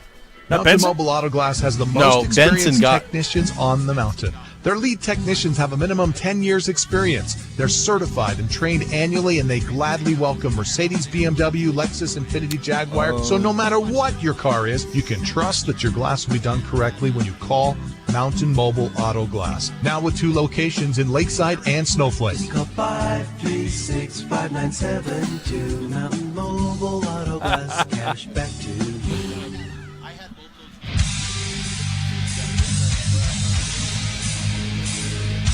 Gallup, their quarterback. He is good. 17-7. The Lobos are leading the Phoenix Christian Cougars. As we'll tell you how we got to this point. It looked as if Snowflake won the toss and said, "Give it here," and used a big return from Camden Brimhall. As it looked as if all of the energy from the Phoenix Christian sideline was just to make sure it didn't wind up in one of the big playmakers for the Lobos, and Brimhall winds up running it deep into Phoenix Christian territory. A 40-yard drive in which the Lobos kept it on the ground, only needed 2 or 3 minutes to score to make it 7-0, and the question was, how does Phoenix Christian respond? That answer came in the form of Howard Russell, who every now and then was spelled by Zach Klein and once by Angel Gutierrez, but otherwise it was just Russell, and some more Russell. Got this one down about the 25, and then they finally broke form and had Fleming try to get this thing over the goal line with a pass into double coverage, though it was intercepted by Solomon, who was trying to squeeze as much as he could out of a return and had it punched away from behind, recovered by Fleming, back at the Phoenix Christian 45. They proceeded to then go the remaining 45 yards to get their first score in, but ultimately held onto the football for somewhere we're estimating about 12 or 13 minutes. But, of course, it wasn't a 12 or 13-minute drive because of the 2 exchanges of possession, but still, the Lobos' defense was on the field for an awfully long time. The question then became, how do they respond? Got another good return as Rev Brimhall, one of the up men, was able to take this one to about the 40 or 45, at which point they got a huge run from Taryn Green, who set up a nifty run from Camden Brimhall. When it looked like he was brought down, he spun away from the tackler and was able to get into the end zone to make it 14-7. Then forcing a turnover on downs, a sack on 4th and about 10, wound up giving the Lobos the football in Phoenix Christian territory, and immediately thereafter, a 41-yard pass was completed between Cantrell and Noah Baum, who we'll have to see if this is going to make a big impact on the ball game, as he was brought down before he could cross the goal line. Snowflake then proceeded to be found guilty of a chop block and a hold, and it wound up being 2nd and 25 when it started 1st and goal on the 4, and instead had to settle for a field goal that made the score 17-7. Phoenix Christian now, Hewish, is going to come out and get this ball to start the second half. The way that this thing has gone, it's difficult to tell whether leaving those 4 points on the field is going to make a big deal, but at this point it feels like they might have a little bit of weight. I feel like Phoenix Christian is coming out all about the points that you said, leaving those points on the field. We saw very poorly executed last drive by them in a last-ditch effort. They started that drive with approximately a minute and a half left and 2 timeouts and did nothing and came up with nothing. The 2 delay of games is an absolute poor reflection on their coaching staff. Pardon me. But you cannot have that in quarterfinal games, especially from a team that was a 2A runner-up last year. And 2A or not, that is a very poor reflection on a night like tonight when they could have been going, and came up with not even a chance with their team. 2 delay of games is absolutely unacceptable in the quarterfinal round of this tournament. So we'll take a look here. We'll do that later. We want to get to the scores, but we'll have to take a little break first. As it's 17-7 here at the break, it's Shola Ford's presentation of high school football on Night Talk 106.7 or NightTalk1067.com. All right, let's do the scores after that. Want to buy the #1 selling truck in America for over 41 years? Let's do 4 buy minutes. A vehicle with a lifetime engine warranty? Want to get the best deal in the state of Arizona on your new Ford car, truck, van, or SUV? Go to Shola Ford. Anyone can say they'll give you a great deal, but Guy Hatchett Shola Ford means it. In fact, he guarantees it. Buy the best from the best. Shola Ford on the east end of the Deuce. I'm Derek Cavey. I highly recommend Deemer's Glass in Lakeside. The office staff at Deemer's Glass were super friendly, very helpful, and they're able to provide me what I needed. The service techs were able to measure the unique need that I had and were able to provide me the glass for the refrigerator that broke. For all your glass needs, whether for your fireplace or fridge, I would recommend Deemer's Glass. Deemer's Glass. Call 1-888-GLASSMAN. Northland Pioneer College is proud to support high school athletics. When it comes time to kick off your college education, choose the college with the lowest tuition rate in the state. All of NPC's credits are guaranteed to transfer to all Arizona universities, so why pay 11 times more for the same education? You'll save enough money to pay for the final 2 years of your bachelor's degree at a public Arizona university. Your parents' wallet will thank you. Northland Pioneer College. Expanding minds, transforming lives. This service has never been better at All Occasions Floral and Pine Top. That's because they're open now under new management. They're standing by to meet your every floral and gift-giving need with the freshest arrangements and improved selection of items that you'll only find at All Occasions Floral. Take the guesswork out of your next birthday, anniversary, any special occasion at all by giving them a call at 928-368-2014. They'll make the delivery for you, or you can call for curbside pickup. Call 928-368-2014 for All Occasions Floral and Pine Top. The great Vince Lombardi said, "The dictionary is the only place it's tough to that keep track success everything's comes before getting canceled work. all the time. Hard work is the price we must pay for success. I think you can accomplish anything if you're willing to pay the price." Dr. Joshua Beeler and Beeler Orthodontics would like to encourage all our youth participating in sports this fall to remember that all great things come from the price of hard work. Beeler Orthodontics. Live to smile. Love your smile. It's either winter, windy season, or rainy season. Keeping your car clean isn't as easy as it sounds up here on the mountain. Finding the time, buying chamois? Listen, take it to Octopus Car Wash, the only full-service car wash on the mountain. And with exterior washes starting at just $8.45, you can save yourself the hassle and the money. And it's faster than if you did it yourself. Octopus Car Wash and Express Detail Center in Sholo. Was that who won that? Iowa State. Need hats, shirts, or jackets embroidered with your logo? That's Get awesome. Custom embroidered products from Little Bluebird Studios. I know That's right. The company that does the And best none of them job gives- screen printing T-shirts I mean, we got a and kid from hoodies. Gilbert. Now We offers got a embroidery. freshman from Gilbert. Little Bluebird Yeah. Studios is a local But company most of the time they with don't give skilled either school a designers that sniff. care about your company's image and brand. Call Little Bluebird No, I Studios had today, Jason Gesser tell me 928-351-7942. when he was the recruiting coordinator at Online Washington at State, he thought littlebluebird.org. you got Little Texas, Bluebird Studios, you got California, the company you that got cares. Florida, And then after that, he If you said have everybody's joint kind pain of of any leveled up, kind, and he thought including Arizona your was like knees, the fifth hips, or best, shoulders, ankles, best fingers, talent or pool. wrists, then listen to this good news. Summit Healthcare can help. Yeah. Dr. Jeffrey Well, man, the weather's Cornelson, great. You DO, can throw and football Dr. all year. Jacob Oldham, MD, are now taking new patients of all ages Yeah. with same-day and next-day appointments now available. Find out how to say goodbye to your joint pain. Call 928-537-6700 and schedule your appointment now. 928-537-6700.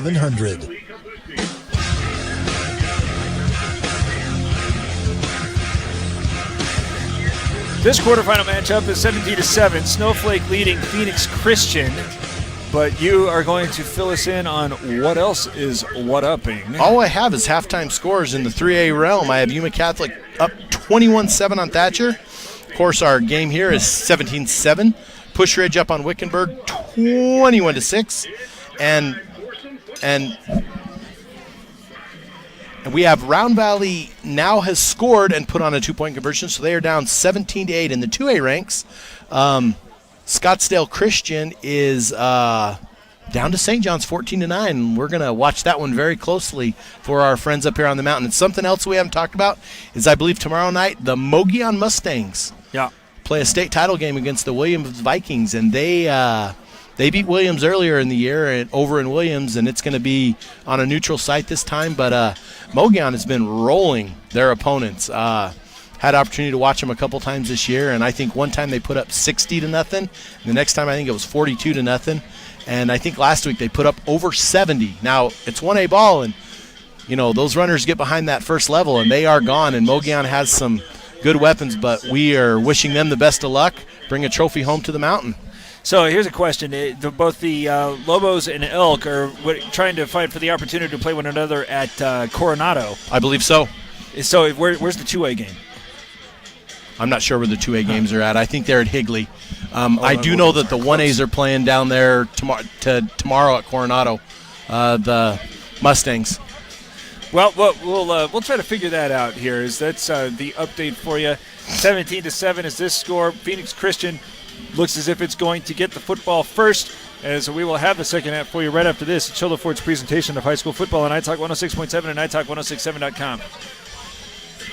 Let's do 3 minutes this time, Ashley. Number one selling truck in America for over 41 years? Want to buy a vehicle with a lifetime engine warranty? Want to get the best deal in the state of Arizona on your new Ford car, truck, van, or SUV? Go to Sholo The USC Ford. had 2 positives. Anyone can and their say game they'll got give you a great canceled. deal, but Guy Southern Hatch at Cal. Sholo Ford means it. In fact, he guarantees it. Buy the best from the best. Sholo Ford on the But east they end contact of the trace everybody. So it's like, well, you got 2 positives, but because of all these other guys, you don't have enough scholarship players. So deal it. The office staff at Deemer's Glass were super friendly, very helpful, and they're able to provide me what I needed. The service techs were able to measure the unique need that I had and were able to provide me the glass for the refrigerators that broke. For all your glass needs, whether for your fireplace or fridge, I would recommend Deemer's Glass. Deemer's Glass. Call 1-888-GLASSMAN. The great Vince Lombardi said, "The dictionary is the only place that success comes before work. Hard work is the price we must pay for success. I think you can accomplish anything if you're willing to pay the price." Dr. Joshua Beeler and Beeler Orthodontics would like to encourage all our youth participating in sports this fall to remember that all great things come from the price of hard work. Beeler Orthodontics. Live to smile, love your smile. It's either winter, windy season, or rainy season. Keeping your car clean isn't as easy as it sounds up here on the mountain. Finding the time, buying chamois. Listen, take it to Octopus Car Wash, the only full-service car wash on the mountain. And with exterior washes starting at just $8.45, you can save yourself the hassle and the money. And it's faster than if you did it yourself. Octopus Car Wash and Express Detail Center in Sholo on the Deuce of Plum. There's about 60 left. Just watch the mad rush. 17-7, Snowflake leading Phoenix Christian as we take a quick peek at the numbers. Beginning with the Lobos, where Caden Cantrell has gone 2 for 5 for 54 yards, 41 of those coming off of his connection with Noah Baum, who had his only catch went for them 49 yards, and Mason McKinley also had one for 13 yards, which in retrospect a really big play is that set up the 3-yard score from Crockett, who was good on both of his extra points, and that 35-yard field goal. So that one, we talked about how big it was that the Lobos couldn't get the touchdown, but the other side of that coin is that 13-yard strike that set up the field goal perhaps was just as weighty. Leading all the ball carriers for the Lobos, Taryn Green, 51 yards on 5 carries, but 33 of those coming on 1 haul. Camden Brimhall has 14 yards on 3 carries and a touchdown. Taryn Green also with a 1-yard score. Cantrell has carried the ball 3 times for 11 yards, and Mason McKinley just once for 3. And what's been interesting after the Camden Brimhall revelation, McKinley now is spending almost all of his time split out wide, as he's just another playmaker that the Lobos could potentially go to. As we've talked a lot about Baum, have not yet even tried to go to McVicker, and of course McKinley also out there. They got 3 very capable receivers if they're going to line McKinley out there. It's again could prove to be meddlesome, but they got to get there first.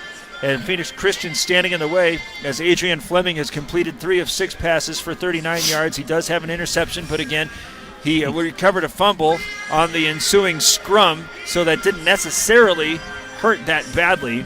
His favorite target has been Daniel Becerra, who has 2 catches for 29 yards. And Klein has the other catch for 10 yards. The only thing that I see, Derek, that skews the stats a little bit is that Cameron Brimhall did have that opening kickoff return that adds to his total yards, which is kind of a big deal for him moving forward. And you said is the revelation of Camden Brimhall has moved Mason McKinley, which gives them another weapon. And I look for them to spread it around equally this half between the air, not necessarily split the air and the ground. They're going to definitely go on the ground a lot more than the air, but they're going to spread to their folks, as we say, going forward. Howard Russell is going to continue to get the bulk of the work for the Cougars. He has 16 carries and 77 yards, a 5-yard touchdown run. But at the end of the first half, he was looking really worn out. More on that in just a moment, as Angel Gutierrez has 2 carries for -3 yards, and Zach Klein 6 carries for 32 yards. Now, talking an awful lot about the cold, but also mentioned intermittently about the elevation. I can tell you, having had to travel to Salt Lake and Denver, that you don't really feel badly until you stop. And they just had 20 minutes where they were going to try to recover, and I think it's going to be interesting to see if they have any bounce back. Right, Phoenix Christian. It's the altitude. What you don't realize is that we're sitting close to 6,000 feet here in Snowflake, and it's the recovery that gets you.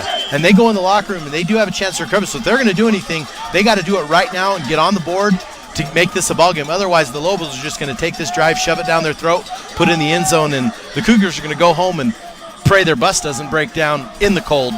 Wouldn't that be an awful way to punctuate the evening? As Russell walking to the near hash, they have been trying to keep it away from him. Crockett had his last kick go very short, and they've been trying to kick Crockett. I mean, he's been landing about the 15-yard line each time, and that gives a very big opportunity for these returners. Crockett teeing it up at the 40, and again, Russell standing at the 5-yard line on the near hash. The other player back there waiting to receive is Angel Martinez. He is on the far hash, but when the opening or the kick after the first touchdown was going toward Martinez, he just ran over there and got it. Did Russell is there? A fair catch signaled. That's going to be a flag. There's the flag coming out. You can't do that. You got to give him a chance to catch. Well, there's really not a chance to catch it in high school.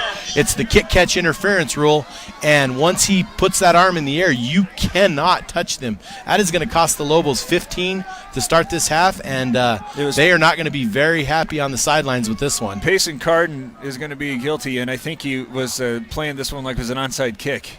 Agreed. Do you think that was meant to be that straight up? No. They were starting, you think it was?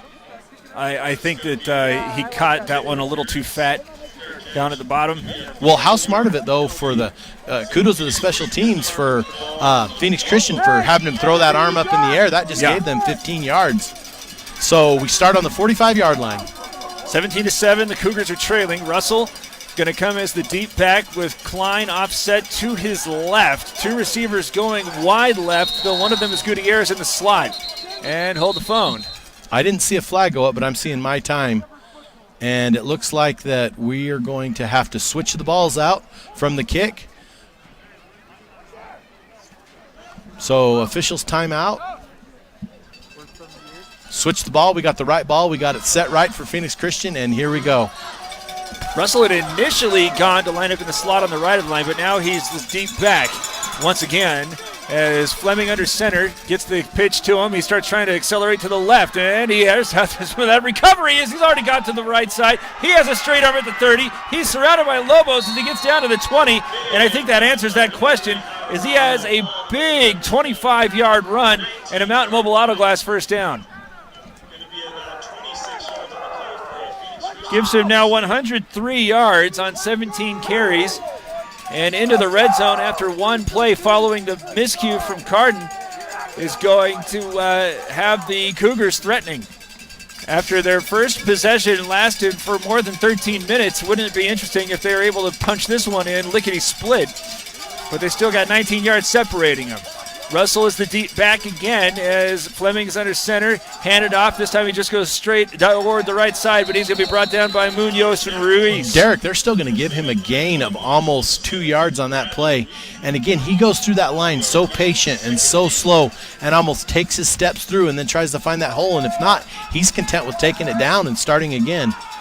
That's probably why he stayed healthy all year with as many times as he's carrying. How many do you have him carrying for?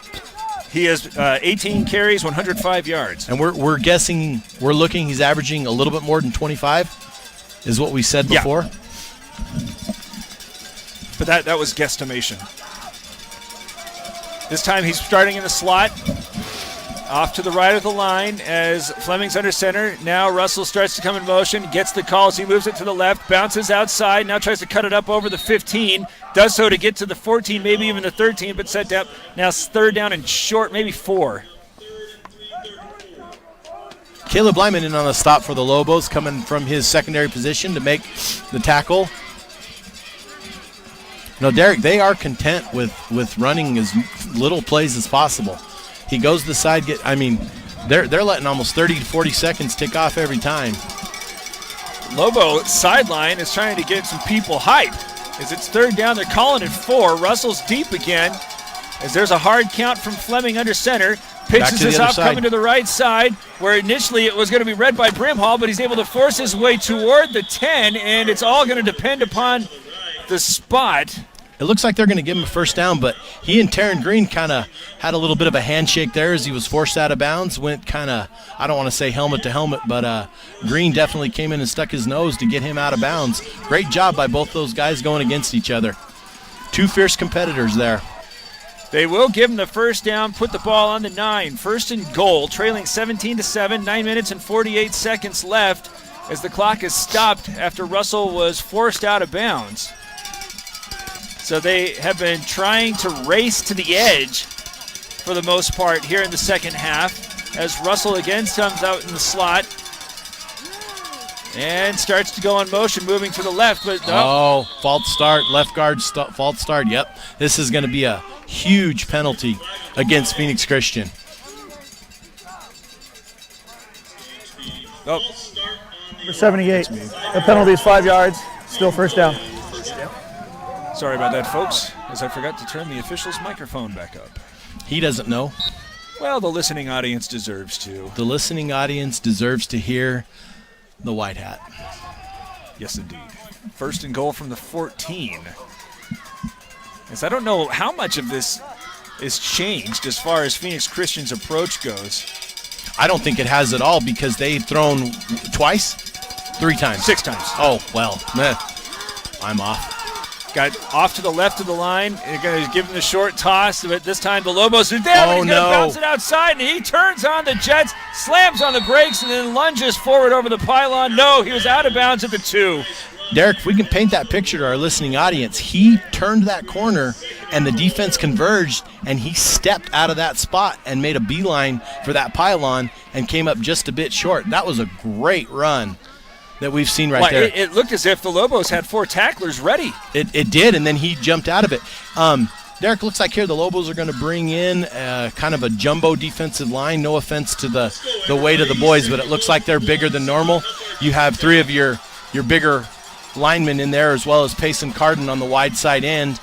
And it looks like number 28, is that Josh Solomon, comes out? Oh, he's coming out of the corner, though, so who's out? Becerra is split wide to the right as there's a big package on both sides. The handoff goes. Russell tries to go from the right to the left and eventually cuts this over the goal line. He's in the end zone for the score. Touchdown, Cougars.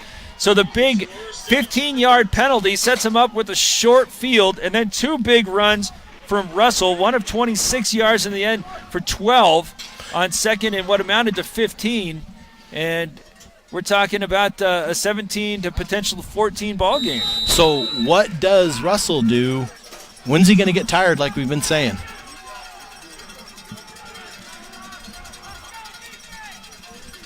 The extra point is attempted and away and good. 17-14 with 9 minutes and 32 seconds left. It's Joe LaFort's presentation of high school football on Night Talk 106.7 and NightTalk1067.com. Northland Pioneer College is proud to support high school athletics. When it comes time to kick off your college education, choose the college with the lowest tuition rate in the state. All of NPC's credits are guaranteed to transfer to all Arizona universities, so why pay 11 times more for the same education? You'll save enough money to pay for the final 2 years of your bachelor's degree at a public Arizona university. Your parents' wallet will thank you. Northland Pioneer College. Expanding minds, transforming lives.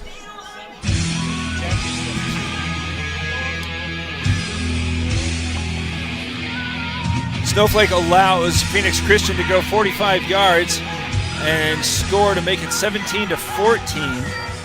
And now back to receive is Lyman and McKinley. Back to kick this away is Joshua Nkoro. As he approaches and kicks this one short, this that one could be out of bounds, bounds. and that's straight out of bounds. That is take that. Now what's interesting, Derek, is you have 3 options here. You can get 5 yards from where it went out of bounds. You can take the ball on the 35, or you can back them up 5 and have them kick it. It's the only play that you have 3 options on the penalty. Just FYI. Well, I feel like free kick out of bounds on the kicking team. Ball will be placed 25 yards from where it was kicked at the 35-yard line. First down. We need one of the sponsors for some old school "you make the call." Well, that would blow minds. I don't know about make the call, but what is the over/under for plays for the Lobos to score here? I'm saying 4. All right, the pressure's on. 3-by-1 going right to left as Cantrell has the direct snap going to him at 40. 45, he's up the field at the 50 and into Phoenix Christian territory where he's spun down after a big gain of 19 yards. Was that Hatter that made the tackle on Cantrell there? Well, Derek, there's one. Going no huddle. I just have just a lot of faith in their offense right now. 19 yards on that Mountain Mobile Auto Glass first down. Now give it over to Green. He's going to bounce into the left side. He's at the 35. Blockers in front as he tries to cut it up. Now he's at the 20. One man to beat as he goes again, cutting to the interior. Still on his feet inside the 5, and eventually brought down by Russell at the 2. Well, that's 2, so you would have taken the under? I was not playing. This could be the demoralizing drive that we were looking at to put Phoenix Christian out of this game. 40 yards on that Mountain Mobile Auto Glass first down. 8:55 to go in the third quarter, and the Lobos are just 2 yards away from getting that score back. Of course, they've been in this situation before, as Cantrell is going to keep this one, try to cut it up after going to the right side, and just shy of the goal line. So that was play 3, so this would be play 4, correct? I'm just checking my stats here. Derek, you're smiling like... I just have no response. You have no response, but you have respect. Brimhall and Green on either side of Cantrell. They go Green, trying to go to the left side. His head's down, and he's in the end zone for the score, and Aaron Hewitt is going to go buy a Powerball ticket. Well, 4-play drive like we talked about earlier. The Lobos up handily here. They're going to put a 10-point. You know what? Phoenix Christian just takes so long. I just don't see them being able to have a response for this one. I know, but you miss Russell once. You do. He is, but he is out playing defense right now. Here's here's my favorite part: the no rush by the Cougars. Just get this over with as Crockett's kick is away and good. 24-14, 8 minutes and 21 seconds left in the third. Snowflake back up by 10 on Shoulder Ford's presentation of high school football on iTalk 106.7 and iTalk1067.com.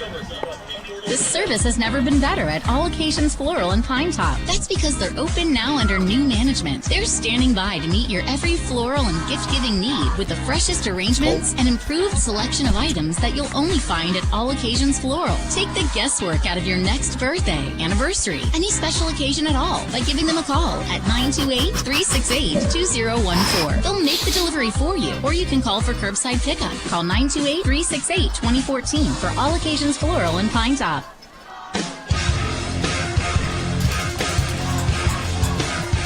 Well, Snowflake wasted no time. I think that drive took a little more than a minute.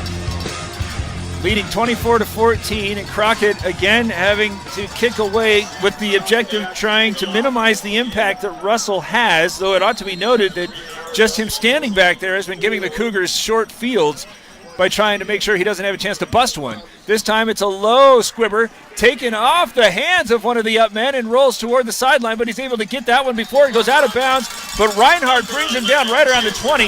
This, I think, is the worst field position either team has had to start. That was a great line drive kick to start off the half. I mean, those are hard to catch as it is, and he rumbled and fumbled and stumbled and got the ball, and I believe they're going to have it.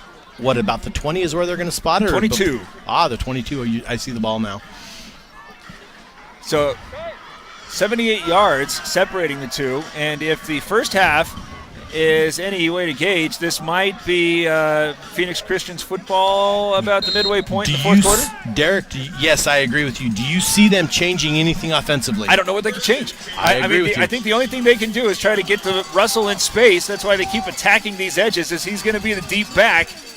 He's got Fleming under center, and he gets the pitch. Starts trying to run to the right side where Brimhall is there, bringing him down.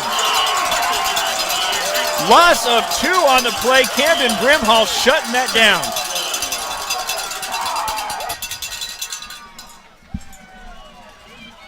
Brimhall comes off of block in space.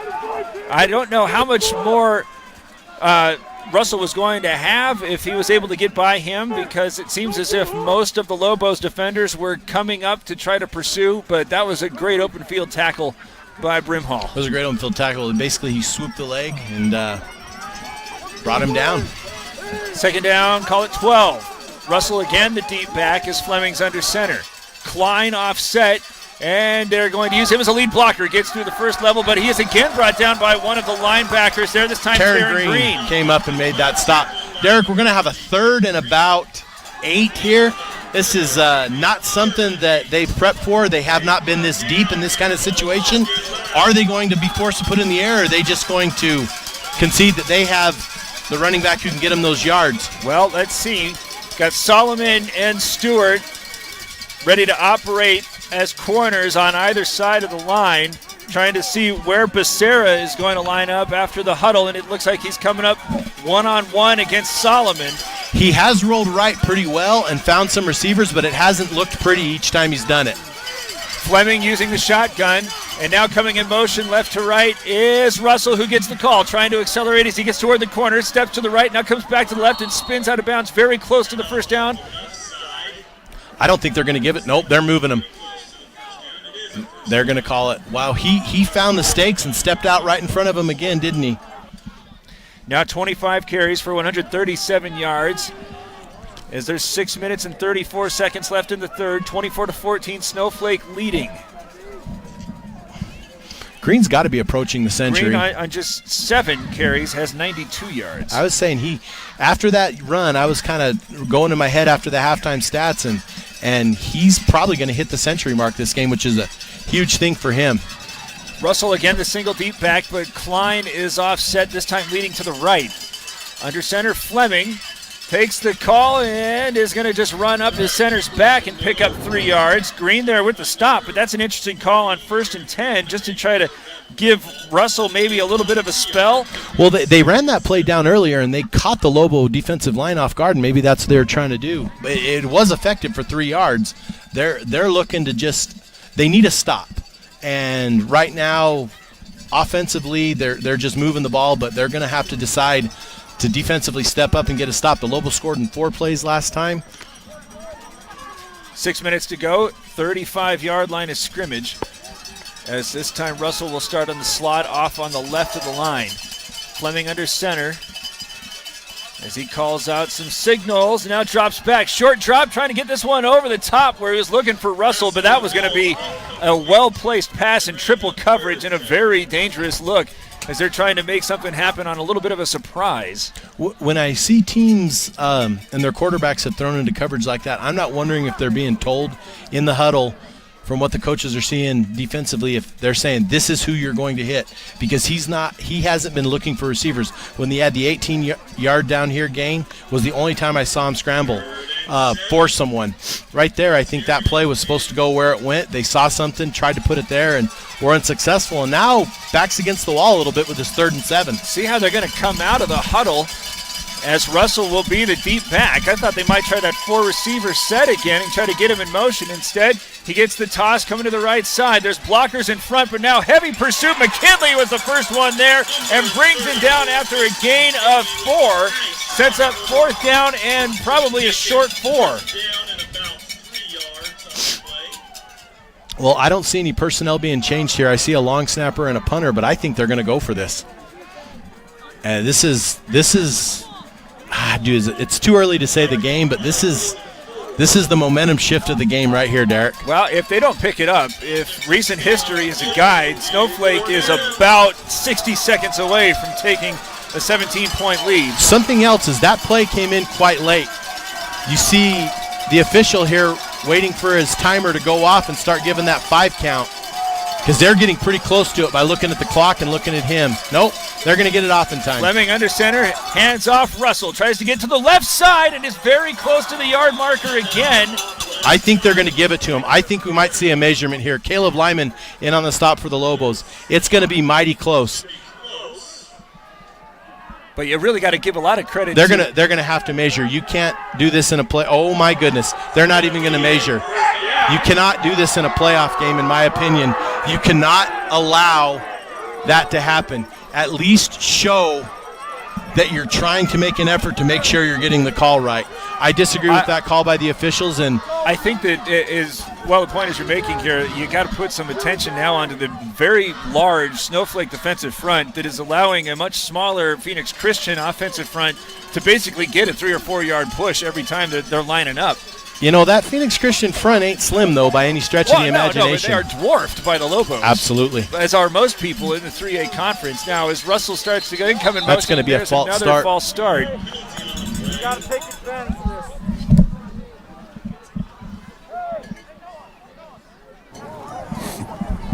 Prior to the snap, full start on the offense, number 63. That penalty is 5 yards, still 1st down. Again, that hasn't really hurt the Cougars being put behind the sticks, as they got Howard Russell now with 28 carries for 148 yards. But you've been asking the question, and I think it's a fair one, just how much does he have in the tank now with 4 minutes or so left in the 3rd quarter? Well, the amount of time they're taking between plays, I think any of us could get the gas we need to go back. I think it's a strategy that they picked up, and they've seen something, and it's how they were going to approach it. So you can't knock too much on what they're doing. Russell comes out from the slot on the right of the line. Klein, the deep back, as Fleming is going to give him the call, tries to get to the left side, but there's a great job by Ruiz to stop him before he gains more than a couple of yards. No, they're still going to give him almost 4 yards on that push. That, about 4 yards on that push, but that offensive line, that false start could very well come back to haunt them on this drive. Although they've shown that they're going to go for it. If they're 4th and 4 and under, they're going to go with the guys that got him here. Looks like the Lobos are making a substitution, substituting Solomon's in for Big Bradley Ruiz there. And that could be huge too, because Ruiz has been clogging that hole. Becerra split wide right. Deep back this time is Russell. Offset in front of him is Klein. As they're going to, well, it looks like a little bit of a miscommunication. Put this one into the flat where it's had by Gutierrez at the 45. Brought down near midfield to set up 3rd and short. McKinley's there. McKinley's there. McKinley's been there on those outside plays. McKinley has sure been there to make the stop for the Lobos. Do you think, Derek, going back to what we said earlier about he's being told who to look for and throw to, he had no one else in his sights but that receiver right there. I couldn't tell. It looked as if that was blown up when it looked as if Russell and Fleming were going in alternating directions. So I don't know if that was a busted play that they were just able to get to space. It still looked to me like he looked and he had his sights and dumped that ball. I was going to say dipped that ball, but dumped that ball over the top and made that connection. But now we have wide side to the left, which has favored the Cougars from getting out in space and running. Fleming's deep. Nope, excuse me, that's Russell. Fleming's under center as he's going to get the call. Tries to stutter step as he has this Mountain Mobile Auto Glass first down. Another 4-yard carry, and perhaps more importantly, hanging on to the football here, trailing 24-14 with 2 minutes and 45 seconds left. Derek, it seems to me that Phoenix Christian really likes this 3rd and 4 concept, and they have a group of plays that they're running with that. Well, I mean, bottom line, you gain 4 yards of carry, you're going to have the football. Well, true, and they're marching this time down. This could be, but the thing is, they've got to have a stop, and I just don't see where they're going to find that stop against this Lobo offense. Becerra wide left, Russell deep, Klein in front, Fleming under center. Another hard count this time. Fake the pitch, bring this one back over on the counter to Gutierrez, who's going to be wrapped up at the line of scrimmage. No, he's able to fight his way out for a yard. No fooling Chase Irvin from the Lobos. He came up, stayed there, held his ground, and was able to make the stop. That was a counter play that was counterproductive. Credit the Lobo defensive front that time. I think that the Cougars probably thought they were going to be able to try to get a little bit of space with that one just because their blockers have been 4 yards upfield for most of this half, but not so that time. Took a little too much time to develop as now they come out with the same formation. They still gave them 1.5 yards on that play. Fleming under center. Pitch this one out to Russell. He's got blockers in front as he turns the corner. Now accelerates over the 40 down to the 35 and a Mountain Mobile Auto Glass first down. 10-yard gain as McKinley was able to save the touchdown. Derek, on the far side, Phoenix Christian has these yellowish cones set up for drills they did in pregame and things they're doing on the sidelines. And every time they run towards that, I feel like there's a flag. So I was almost going to say we got a flag there, but no. Those cones are off, and we've got a 1st and 10. That would have been a shame because Russell had a convoy.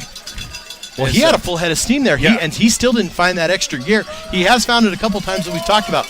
Under a minute here in the 3rd quarter. 24-14, Snowflake leading. Again, putting Russell as well as Gutierrez in the slot. Russell coming in motion to the right side, but the handoff goes Klein as he gets a big push, and he's over the 30 to the 25, and a gain of 9 on first down. McKinley coming up from the safe spot to make the tackle. Gain of 9. We're going to have a 2nd down, and I do not believe we're going to complete this on this side of the field. I think giving the Cougars, what do you call it, when there's like the tendency, something like that. They're going to let the clock run out here, and we're going to go to the 4th quarter. They're going to, well, maybe not. They do not have to snap it. I'm shocked that they're actually going to run a play here. 10 seconds remaining. Russell's deep. As the snap is had, he gets the call, juggling that one, but still is able to fall forward. They're going to stop the clock, and they're going to let it go. They stopped that. Okay. Well, he has a Mountain Mobile Auto Glass first down. 24-14, Snowflake leading, but here are the Cougars approaching the red zone as we get into the 4th quarter. It's Sholo Ford's presentation of high school football on iTalk 106.7 and iTalk 106.7. It is the end of the 3rd quarter. I'm Derek Cady. I highly recommend Deemer's Glass in Lakeside. The office staff. So it's still showing me 32 degrees. Is that right? Friendly, very helpful, and they're able to provide me. It feels so much worse. The service techs were able to measure the unique need that I had, and were able to provide me the glass for the refrigerator that broke. For all your glass needs, whether for your fireplace or fridge, I would recommend Deemer's Glass. Deemer's Glass. Call 1-888-GLASSMAN.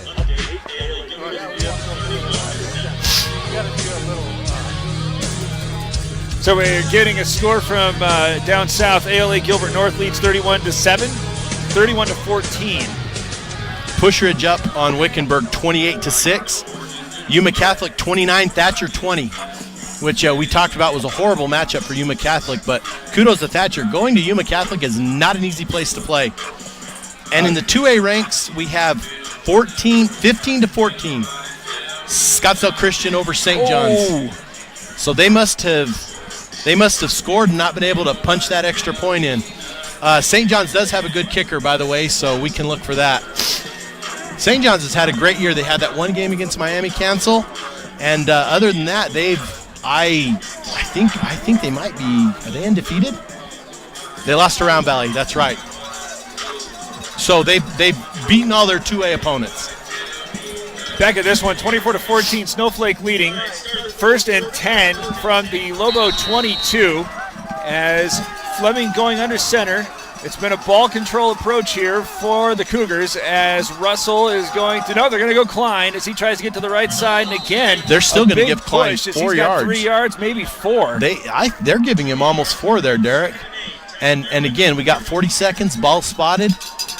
Did they get that ball with 8 minutes left? So they've had it for 8 right now, correct? Or was it less than that? It was somewhere in that neighborhood. Because the last time the Lobos had the ball, I believe Taryn Green was walking into the end zone, and that seems like an awfully long time ago. Now, right now, the biggest difference is Snowflake has scored on all of its possessions is they have forced a stop. Gone 4th and about 10, got the big sack that led to the 3 points. So that is the difference between these two. As here's 2nd down, they're calling it 7. Fleming pitches this to Russell, trying to get to the right side, but he's again hemmed in. That time the first player there was Irvin. Red Brimhall, number 84, there. Coming in on the stop. That puts a 3rd and extremely long. And are we going to see a pass out of the Cougars here? I have just 4 times Russell has carried the ball for no yards or negative yards. That was the 4th. He's now with 163 yards on 32 carries, and I would imagine he's going to get 2 more right here. They do have a capable kicker, so I guess that's an idea to keep. Well, they're in 4-down territory, so I see him trying to get 5 here and 5 again. Russell's deep. Klein's in front. Fake the handoff, and now Fleming rolling to his left. He's pressured, starts going back to the right side. Looks like he's going to try to run for it, but he's going to be pushed out of bounds after a gain of 2, maybe 3. I'm going to say a gain of 2, and it's going to be 4th and 8 for the Cougars coming up. And I do not see them, with what's going on, I don't see them having a... Well, there's a stirring on the sideline. It's going to take a... They do have 3 timeouts. They could let he's out of bounds, so the clock is stopped. Doesn't look like anybody's coming off the sideline, so 4th down 9. 10:21 to go. This might be the ball game. There's a timeout. They're going to talk about it. Timeout. Phoenix Christian. That's their first charge timeout of the half. 10:21 to go. 24-14. Snowflake leading. It's Charlotte Ford's presentation of high school football on iTalk 106.7 and iTalk1067.com. Mountain Mobile Auto Glass has the most experienced technicians on the mountain. Their lead technicians have a minimum 10 years experience. They're certified and trained annually, and they gladly welcome Mercedes, BMW, Lexus, Infiniti, Jaguar. So no matter what your car is, you can trust that your glass will be done correctly when you call Mountain Mobile Auto Glass. Now with 2 locations in Lakeside and Snowflake. 536-5972. Mountain Mobile Auto Glass. Cash back to you.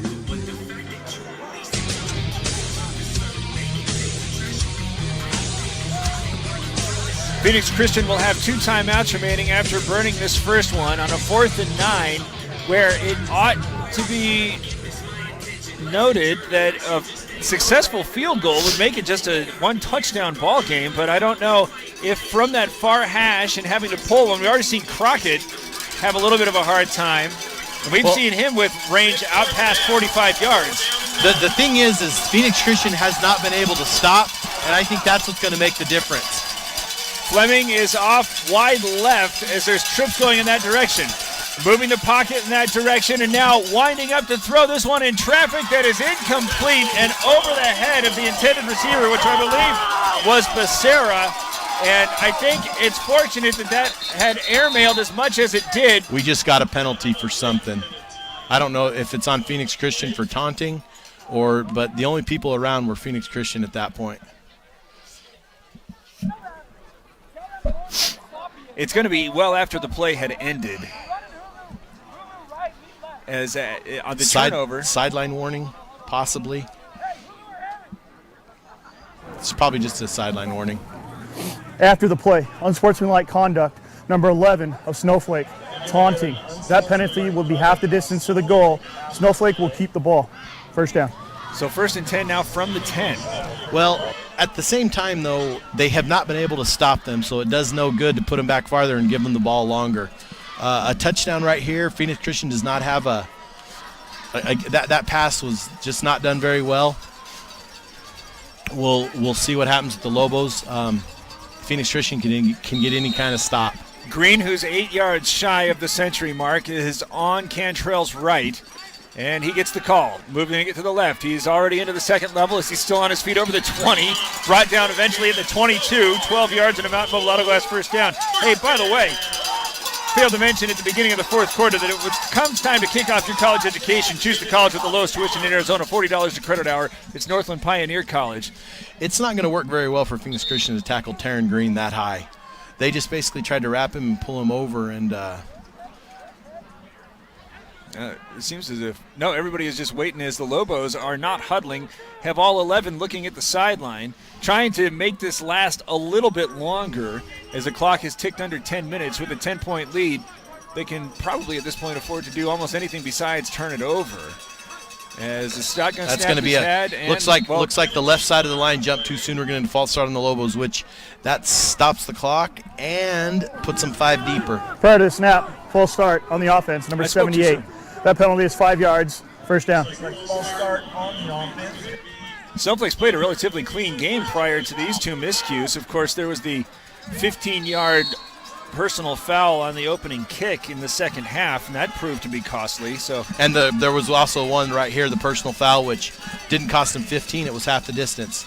Trying to set up the option. Now eventually a late pitch, and now again filling that one, but Green is able to get around the first tackler, running up the near sideline. He's at the 30 to the 35. Well, maybe he stopped just over the 30. That's going to give him a first down, and it is going to stop the clock briefly. Or no, it will stop the clock till the snap. It is a first down, so 15 yards for Taryn Green. 9 yards and 9 carries and 119 yards. As there's split backs, and that includes Camden Brimhall. As the snap is had, moving the pocket, now allowing Baum to get underneath. He's got it caught over the 50, slams on the brakes trying to outrun Russell, but is forced out of bounds instead at the 30. Great play there by Cantrell, who sets up the option and then allows Baum to get the separation and pick up 27 yards in a Mountain Mobile Auto Glass first down. The thing about this is that even though the Lobos only have 24 on the board, they have been able to move the ball up and down the field. The Cougars have no answer for this offense. They have not got one stop. The punting unit has not gone on one time for the Lobos. Green gets the carry. He's right up the middle at the 20. Steps to the right, he's at the 15. And then it's tripped up as he got over the 10. That was number 4 for the Cougars on a shoestring tackle on Green. And that puts Green over the century mark. And good night for him, and maybe a chance to put it in the end zone again. He's got 131 yards on 10 carries as he's now going. Now this is with Brimhall, who's going to bounce it to the outside. He's in the end zone for the 6-yard score. Effectively, I think, going to be a rough chance for Phoenix Christian to come back. I just try to put this into some kind of context. If you're a receiver, over the course of a season, you average 13 yards a catch, you're leading the nation. Yes. And he's averaging 13 yards a carry. He's doing well. Taryn Green. I think it looks like ALA Gilbert's going to get a steady diet of green next week. Cantrell in to hold for Crockett, who has the extra point attempt away. More importantly, Derek, that puts the Lobos at a 3-score advantage. 8:52 left. That might not be enough time as the Lobos lead 31-14. It's Shola Ford's presentation of high school football on iTalk 106.7 and iTalk1067.com.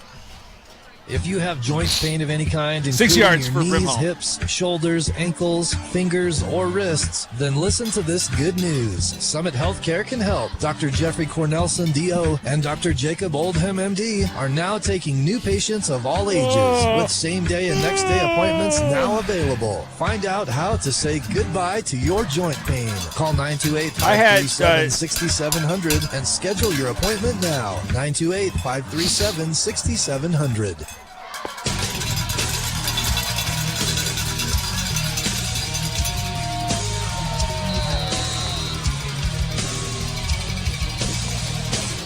Snowflake leading 31-14 as this time Crockett kicks this away, and it's right at Russell. He's waiting for his blockers to assemble at the 20. Now starts to try to kick it outside to the right. Gets away from one tackler, but not the next two as he's brought down at the 24. Very patient, but also very dangerous to wait that long to make a move up the middle. Owen Lunt for the Lobos making the stop. A little bit of housekeeping here. I had announced Cantrell's pass to Baum as a 27-yarder. I believe it was actually 37. So Cantrell is now 3 for 6 for 91 yards. Baum 2 catches for 78. As there's 8:42 to go. And more importantly, Derek, the punting unit has not been on the field for the Lobos. They have not been stopped. Scored on all their possessions. Scored on all their possessions, even the field goal. And the field goal was squeaked through, but 3 is 3. Now the question here for the Cougars is, how do you speed this up? Because they have 3 scores necessary. Not making the quarterback run back to the sideline every play would be a start. Well, he's under center. Russell now coming in motion left to right. Handoff Klein. He goes right up the gut over the 30 and brought down over the 35. 11-yard gain. Mountain Mobile Auto Glass first down. Camden Brimhall in on the stop for the Lobos.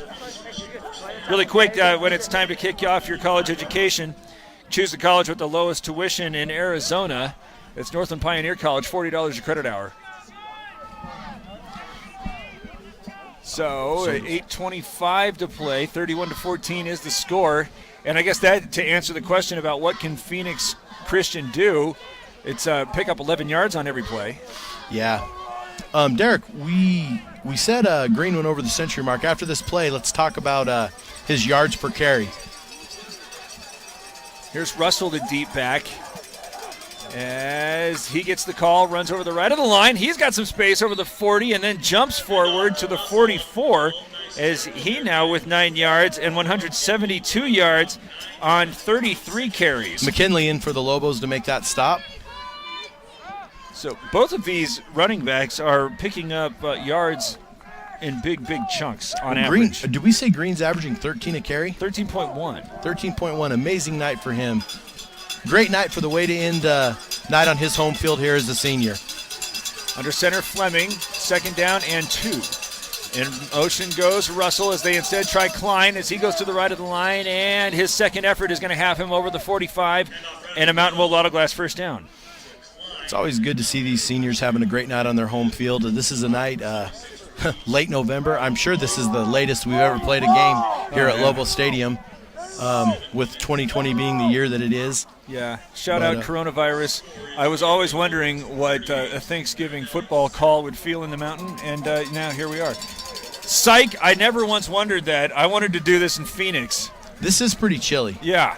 But home field advantage is home field advantage. But I don't know if the way this game's going, it would have made much of a difference playing it in the Valley of the Sun. Becerra split wide left as Russell is again deep. He gets the call, moves to the left, steps back to the right, goes over to Ward midfield, and has another big 5-yard gain. Taryn Green there with the stop, but I'm telling you, you can almost every time just dial it up 5 yards. Well, here's the clock. The clock keeps running. He goes over to the side. I'm on a 9 count. 10, 11, and the quarterback's still not bringing the play. I don't know if the coach has given him instructions for making the pumpkin pie from yesterday or what, but it is ridiculous to make him run over there. I'm very, very unimpressed with the coaching from this Phoenix Christian team at this point in the game. There's not a lot of hurry up as we're getting close to the 6-minute mark. Unless they're just content with having some dignity before they go home. 2nd down and 5.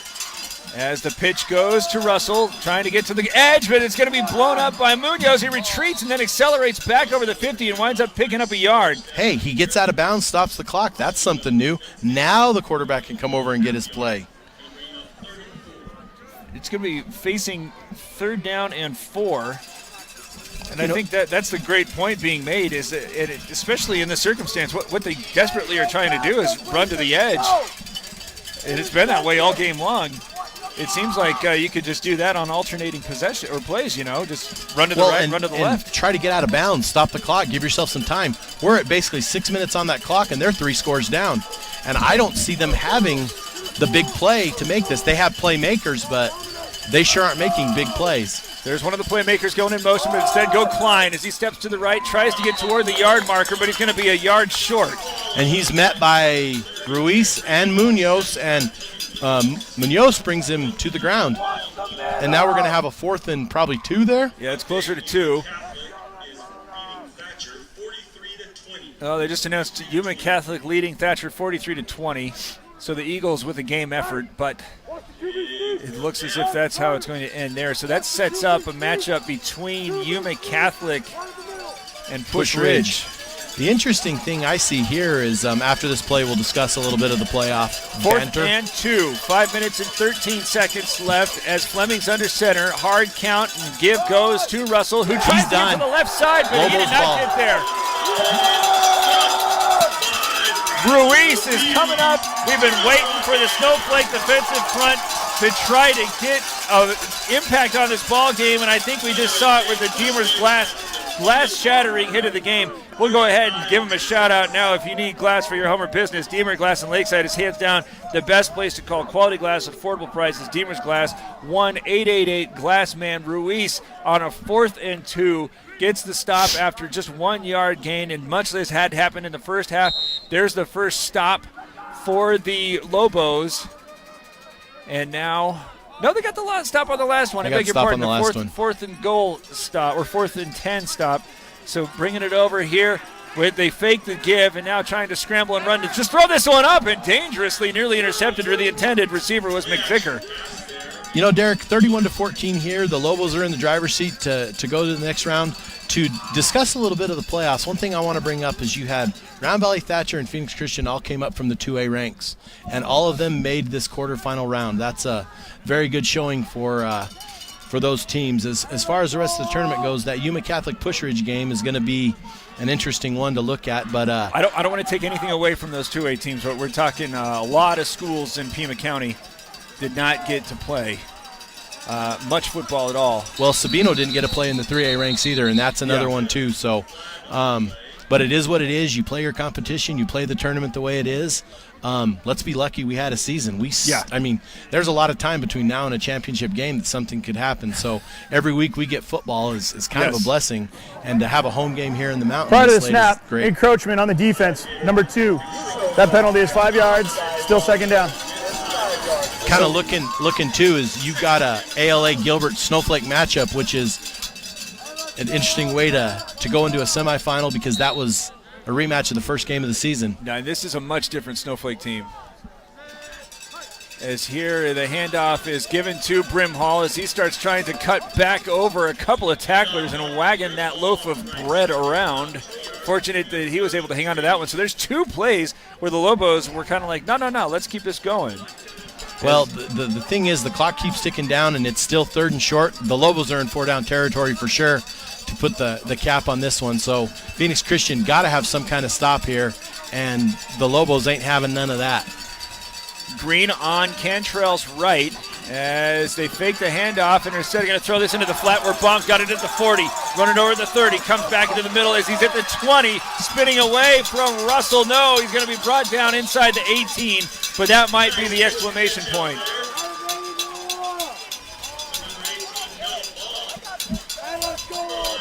That's a 27-yard completion. And a great call from the Lobo coaching staff when everybody was looking at Green. Everybody's looking at Green, and they actually faked, wasn't to Green. I believe they faked to Brimhall with Green as the lead blocker, and Cantrell just came up and found Baum. 3:54 to go, 31-14. Snowflake leading as this time they set it up with McKinley as he's got to try to step away after Baum missed his block, but he's still able to make a good play forward as McKinley and gained 5 yards on that completion.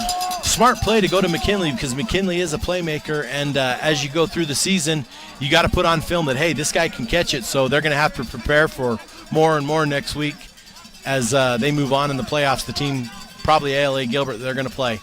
3:30 to go on 2nd down and 5. Green going up the middle. He's at the second level. He's at the 5 before he is brought down at the 2. He has got Mountain Mobile Autoglass first down and a 12-yard gain. He's now at 143 yards on 11 carries. And so Green's averaging quite a bit per carry, having a great night. I wouldn't doubt they give it to him to put the exclamation point on this game. I would not doubt we see Taryn Green put this one in the end zone. Clock moving at 3 minutes, 31-14, Snowflake in front. Brimhall and Green in the backfield. Now Green's going to kick it outside as he gets the toss, trying to accelerate, but will be brought down at the 1 by Russell. No, they signaled touchdown. Oh, no, it's a touchdown. I thought Green might get to put the exclamation on that. That senior deserves that on his last home game. I think we're going to see some Lobos get some rest, and we're going to see Phoenix Christian just kind of try to keep some dignity here. 2-yard score from Green as Crockett is going to come in to attempt another extra point. I believe in 2 playoff matchups, the Lobos have been unsuccessful on just one of their possessions, and that was a missed field goal. Prior to the snap, false start on the offense, number 68. That penalty is 5 yards. Replay the untimed down. So you had mentioned that the last time they came into a state as a 2 seed, got upended in the first round, and they really seem like they're peaking at the right time. Peaking at the right time and having a rematch next week. It's pro and con to play a team you've already beat. Cantrell with the snap. It's down. It's away. It is good. 2 minutes and 50 seconds left. 38-14. Snowflake leads Phoenix Christian. It's Solo Ford's presentation of high school football on iTalk 106.7 and iTalk1067.com. I mean, the great Vince these guys Lombardi have improved said, so much. The dictionary last is the time we saw only them in the place regular that season. success comes before work. Hard work is the price we must pay for success. I think you can accomplish anything if you're willing to pay the price.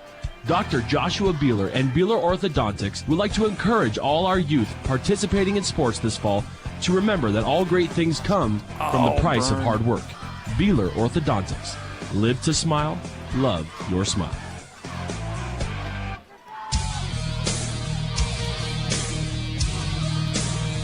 When it comes time to kick off your college education, choose the college with the lowest tuition in Arizona. It's Northland Pioneer College at $40 a credit hour.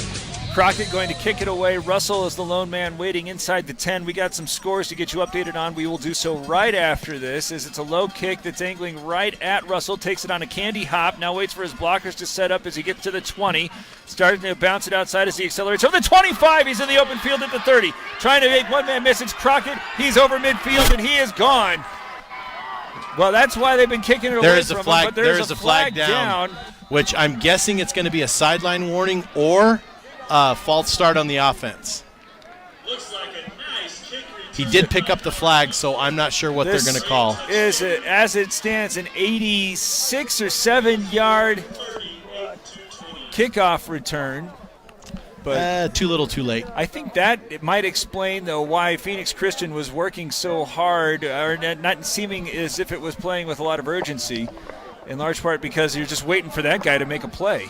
They do have big play potential out of him, but you cannot count on big play when your defense can't stop anybody. Yep. And they have not done a good job at stopping the Lobos. They haven't done a job at all at stopping the Lobos. So in to attempt an extra point after a low snap. It's down and is just good. We'll go ahead and keep it here so you can get us all updated on them scores. What I have looking like in the 2A ranks, it looks like ALA beat Parker Santa Cruz over Scottsdale Prep. St. John's comes up short 15-14 to Scottsdale Christian. Wait, 2A, which ALA? Arizona Lutheran, excuse me. Oh, okay. Arizona Lutheran. Looks like St. John's came up. Yeah, St. John's came up a bit short, 15-14. In 3A, Push Ridge over Wickenburg, and that is a final, 35-6. ALA Gilbert North 38, Round Valley 15. Still in play, Yuma Catholic 43, Thatcher 20. I'm guessing that game is just being prolonged because of Yuma Catholic slinging the ball all over the field with stopping the clock for incomplete passes. And, of course, here we're 38-21 with Phoenix Christian getting set to kick off, and the Lobos chance to return the ball. So and Mogollon playing tomorrow for the 1A championship against Williams, a team that they kind of have been beat down by the last few years, but this year hopefully have their number. Beat them, I believe, mid-October over in Williams. Mogollon having a great year, great team, doing good things over there. Good luck to them tomorrow. McKinley is going to wait for this, but it's instead looking to be an onside kick that is going to be brought in by Phoenix Christian. I don't think it went 10 yards, but he touched it. No, he touched it, so it's ball. The ball went up in the air. The ball was kicked end over end. It looked like the front line defender flipped up the ball, and it went into Phoenix Christian's hands. Now Phoenix Christian down by still 3 scores. Going to be just interesting to see what they come up with. They've got to have that one play that they can run right here to try to. It's an onside kick touched by the receiving team, recovered by Phoenix Christian. It'll be first down and 10, Phoenix Christian from their own 48-yard line. Hatter was ultimately the player who's going to gather that in after I think it was Carden who had put a hand on it. Devin McCrae was there. So, 2 minutes and 32 seconds left. And how quick can you move? Russell, who just had the 84-yard score, is deep as under center goes Fleming. Russell with 178 yards, and he's got an opportunity for a few more as he rides the right side, gets to the 50, and is stopped after a 2 or 3 yard gain. And we wait the 30 seconds for Phoenix Christian to go over the sideline, get the play, bring the ball back out. I do not understand the lack of urgency in this situation, down 3 scores. Well, they're going to have this next play fired. I mean, looking like they're trying to hurry up a little bit. The coach is going over there and he's putting bottle cap, and you're the paper clip, and you're going to take the paper clip and run her. I mean, that seems to be what's going on. I'm very, very disappointed in the sense of urgency out of the Cougars, but they're the ones that are going to get the loss in the column because of it. Here's now 35 seconds off the clock since that last play stopped. Now 40 seconds as they pitch it out to Russell, trying to allow his blockers to set up. Now he accelerates over the 50 and is tackled out of bounds. Green there with the stop, and it was potentially a little bit late, but it doesn't look like anybody's got any hurt feelings. That's a 6-yard gain. Sometimes when you carry over and there's a late whistle and it's a cold night, he just didn't get off him in time. He was fine. Taryn did a great job of getting him out of bounds. He did, however, get that clock stopped. 1:43 left, Derek. 38-21, the Lobos on top. Is this too little, too late? Oh, yeah. I agree with you. I mean, for realsies. They've moved it into Lobo territory at the 42. That was actually a Mountain Mobile Auto Glass first down. As now Klein is the single back with Russell in the slot. He's going to start coming into motion. Gets the call. Now it looks like he wants to pass as he winds up and throws this one to nobody, but I think there was a hold against one of the Lobos. The back judge called that because he had him engaged, and you can't engage him and impede him going downfield. It's actually a pretty good call. It's something that I know the Lobos aren't going to be happy about, but it's the right call, and it's the right call in this situation. Pass interference on the defense, number 25. That penalty will be 15 yards from the previous spot, results in a first down.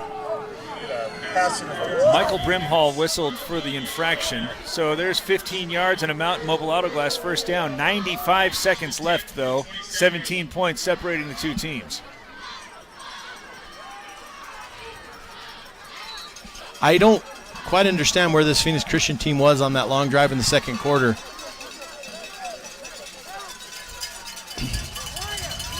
Under center goes Fleming. Russell is behind him deep. As the snap is had, pitch it out to Russell, who steps away from a couple of tacklers, but is brought down and in bounds.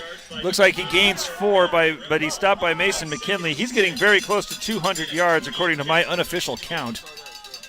Brimhall actually there on the stop, but that is going to probably take the clock under a minute. And, again, just no urgency. By this token, Phoenix Christian gets one more play and the game's over. And I don't even think they have it in them to get it. I don't disagree that they could take a knee here and in the game. Fleming under center. Gives it to Russell, who's trying to kick it outside, but he is going to be brought down as Camden Brimhall was the first man there. He's made a couple of really big defensive plays. As there's a timeout taken by Phoenix Christian. It will be able to stop the clock once more. There's 46 seconds left. But I had said it onto YouTube, and I should have been making myself a little bit more privately saying this, but I'm going to go ahead and just lay it out there right now. This is a Lobo team where you didn't know exactly what you're going to get the first 4 or 5 weeks of the season, but right now these guys are playing really well. They seem to be playing really well. And they had their struggles, but everybody had their struggles in the first 4 games. Yeah. We didn't know who was going to play, who wasn't going to play. Every week, this tested positive and this tested negative, and this guy was exposed, and you never knew who you were going to have. So for them to be peaking at the right time is a good thing. And let me just illustrate that with their second game at Thatcher. There was this huge conversation as didn't know how many of the Eagles were going to be in uniform because half the team was back at the high school testing. And I mean, every coach is going to say that shouldn't matter, but it does. And especially when you're talking about 15, 16, 17-year-old kids, you just need a little bit more certainty. Well, and two, as we get ready for Phoenix Christian to run one of their final plays. Got Fleming working from the shotgun on 3rd down and 4.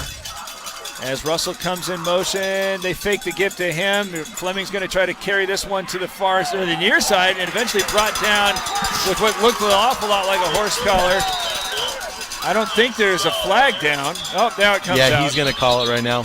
Derek, something else to look at is those first few games they played ALA Gilbert North, they played Thatcher, they played Blue Ridge, and I believe then they played Sholo. So they played some very good teams. And the Sholo's always going to play tough because it's a rivalry game, even though it was right here. But you got to factor in homecoming week and all that. And they went to Round Valley and lost. So it's not like they were playing pushovers the first little bit. I think that they're whistling one of the Phoenix Christian kids for disagreeing with the lack of personal flag. foul, face mask on the offense, number 1. That penalty is 15 yards from the spot, 3rd down. So, and really quick, just to illustrate your point further, ALA Gilbert North semifinal team, Thatcher quarterfinal team, Round Valley quarterfinal team, Blue Ridge minus PJ had a rough go of it last week. We when PJ London went down, I happened to be on the sidelines of that game. I kind of saw the wind get out of the sail. We'll talk about that after this. Here's a pitch to Russell on 3rd down and a lot. He tries to cut it up into the traffic, but it's not going to work out. 20 seconds, and Phoenix Christian uses its final timeout. Your point. You know, PJ London went down in that Wickenburg game, and you saw it on the Blue Ridge sidelines. Went down. And final timeout of the half. Wickenburg was able to. It was 7-6 until 20 seconds left in the game. Wickenburg plunged over, and then Wickenburg goes down to Push Ridge and gets kind of beat up a little bit. So, as far as the Lobos and their schedule, they played the top teams that they could, setting themselves up for a rematch with ALA Gilbert North, which could be very interesting because when you play a team twice, a team that you beat, there's a lot of changes that are done on both sides, things you got to mix up. You got to figure out, well, what worked, what's not going to work. And ALA Gilbert's got to sit and say, okay, they beat us barely. Why? What did we do wrong? And so playing a team twice, that's why in the NFL you see all those region teams play each other twice. It's usually close games that second time. And it's not much different in these ranks either, especially going into a Final Four situation in the semis. I believe that first game ended with Rice and Stewart picking a pass off at the goal line. Yep. So that was about as close as a football game could be played. As the Cougars have one opportunity remaining on 4th down and 17. 21 seconds separating the Lobos from a trip to the semis as they lead 17. Fleming rolls the pocket to the right side, picks up a block. Now he's going to unwind and try to get this one to the goal line where it's deflected by Russell, who thought he was interfered with, but that is how the ending is going to play. As the Lobos got to take a knee once, and it's off to a rematch with ALA Gilbert North. The worst part about calling a game that involves ALA Gilbert North is how hard it is to say ALA Gilbert North. ALAGN? I don't know. They like it. They want to roll, man. But Another thing that you've got to look at here is we're going to go down to a warmer climate. We're going to be on turf. We're going to be at Coronado. The Lobos are going to travel 3 hours, take a stop in Payson. ALL Gilbert North's going to roll out of bed, get to the field, or get on a bus, get to the field after traveling 20, 30 minutes. That's how the neutral site works, and the Lobos are their home team in that. It'd be nice to make them come up here and play, say, at Sholo or even the Dome and get things down to it, but that's not the way the Interscholastic Association works. Yeah. They're in Phoenix. All right, look at all these players shaking hands. Coronavirus be damned. I love to see it. This is the end of the game. And it's a 38-21 final. Look, this is something, again, that you just completely have lost and take for granted every other year. But what a great show of sportsmanship from all these kids out shaking each other's hands. Warms the heart. As the Lobos win 38-21, we will wrap it up after this at Sholo Ford's presentation of high school football on iTalk 106.7 and iTalk1067.com. That was the great awesome. Vince Lombardi said, Wasn't that the cool? dictionary is the only place that success comes before work. Hard work is the price we must pay for success. I think you can accomplish anything if you're willing to pay the price. Dr. Joshua Beeler and Beeler Orthodontics would like to encourage all our youth participating in sports this fall to remember that all great things come from the price of hard work. Beeler we have Orthodontics. that was the final. Smile, love your smile. Ron, are you going to try to talk to somebody? Or Season or rainy season. Okay. Keeping your car clean isn't as easy as it sounds up here on the mountain. Finding the time, buying chamois. Listen, take it to Octopus Car Wash, the only full-service car wash on the mountain.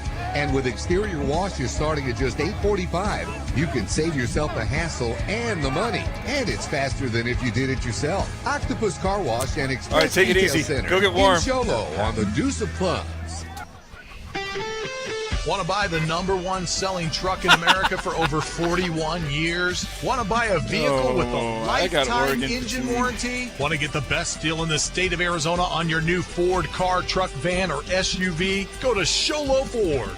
Anyone can say they'll give you a great deal, but Guy Hatch at Sholo Ford means it. In fact, he guarantees it.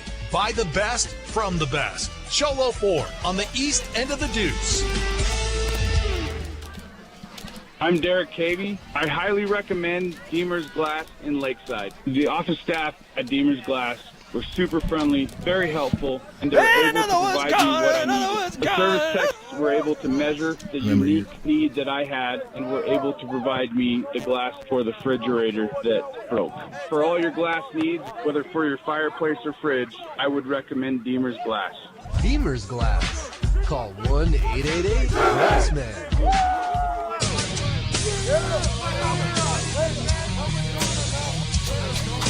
38-21 final as the Lobos get a 5 of 9 passing effort from Caden Cantrell, 123 yards. He continues to quarterback to his best potential here in the playoffs. His favorite target today, Noah Baum. We mentioned that, Hewish, in the pregame, that's a weapon that is really going to need to be unsheathed. And he had 3 catches for 107 yards. Mason McKinley had 2 for 18.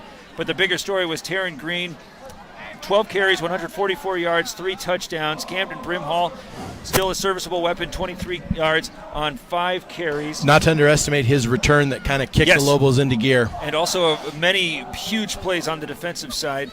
Adrian Fleming was 4 for 9 for 47 yards, but Howard Russell carries the football 39 times for 194 yards. Of course, these numbers are unofficial. Zach Klein, 12 carries for 64 yards as Phoenix Christian. I would be very interested to see what the time of possession numbers look like. Held the football for a much longer time, but this is a Snowflake offense just mentioned. Discounting this last possession where they were just taking a knee, they have scored. No, and they did the same on the last week against Dysart. So just take those away. This is one possession where they didn't get points. Two playoff games. I can't really follow that up with anything. Yeah, I mean, just let that one hang. Against the 16 best teams, and, Sabino probably has something to say. That's sure. There's a couple other schools, I'm sure, but Sabino, I agree with that, and I've heard that all year when I've traveled to these games is, the Tucson school. But you know what? Are you going to knock the Lobos for doing what they're doing this year? They're going against the competition they've been given. Just because, so Benson had a forfeit tonight against Morenci because of the Rona, and so we're going to knock Benson for being where they are. It is what it is. The teams are what they are, and we're moving forward in this tournament. And so before we get to this housekeeping, let's just run through the scores really quick. As the Lobos are going to be matched up with ALA Gilbert North after they dispatch Round Valley. What was the final, 38-14? 38-14, something like that. Something like that. That will be on the bottom half of the bracket up top. You got Yuma Catholic, which was played very close. That final score does not sound like it indicates how close that ball game was against Thatcher. Well, and another thing, too, is Yuma Catholic hadn't really played the best competition all year, whereas Thatcher, and even though you're banged up and you're injured, you tend to put a little bit more effort. So Yuma Catholic, I think, was, maybe we're not as good as we think we are. Well, that's a reach. If we have any listeners in Yuma, be cool. I've actually watched Yuma Catholic. I think they do a great thing, but there are sometimes that I felt like they would fumble the ball and walk backwards into the end zone of some of the teams they were playing. They were not getting the competition. Yuma Catholic is a very tough place to go play. I think the way they sling it, and I don't even think this is I think next year is their year with what they have coming up. But they're doing things, but they had to face a Thatcher team that was physical, was going to blitz all out and come after you, and they slung the ball around and came up victorious, but maybe they're going to go in a little more beat up. They're going to be playing Push Ridge after it was knocking off Wickenburg, and it sounded as if the Wranglers were able to play that one a little bit close, but eventually it was just kind of outmanned. Yeah, I think Push Ridge is not as finesse. I think they're a little more smash mouth like Wickenburg. They got a good running back down there. Love it, I believe. Yeah, so we're just waiting on that Round Valley final to be put in, but they have the Push Ridge Yuma Catholic, and Snowflake, we're guessing, is ALA Gilbert North. And give us a St. John's. That was not a final. Now we have, and we cannot confirm this, but we had a final with St. John's as losing 15-14, but then I had an update in a text message that told me that St. John's 22, Scottsdale Christian 21. And is that the final?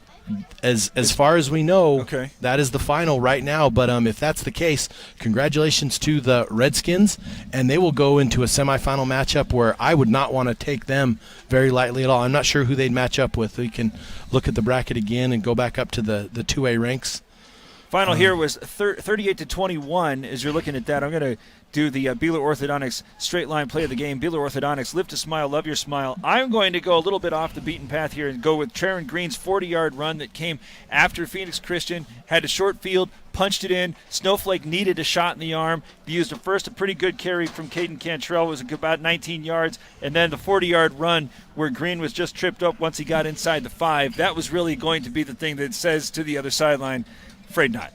Yeah, Green put an exclamation point. Let's credit the Lobo defense for what they did. They were on the field constantly, and just as they were getting yards chunked upon them, they never backs to the wall the whole time, but they never really gave up.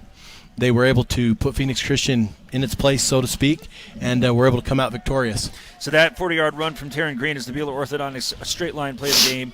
Beeler Orthodontics, live to smile, love your smile. We already talked about the Deemer's glass shattering hit of the game, but it was on 4th and 2. You got Russell, who basically was getting 4 yards whenever he put his hands on the football. Only 4 times was he stopped for no gain or a loss of yards, but Bradley Ruiz came up huge, which, pun intended, because such as he is, but he gets the big stop to get the turnover on downs and set it up for the Lobos to go ahead by 24.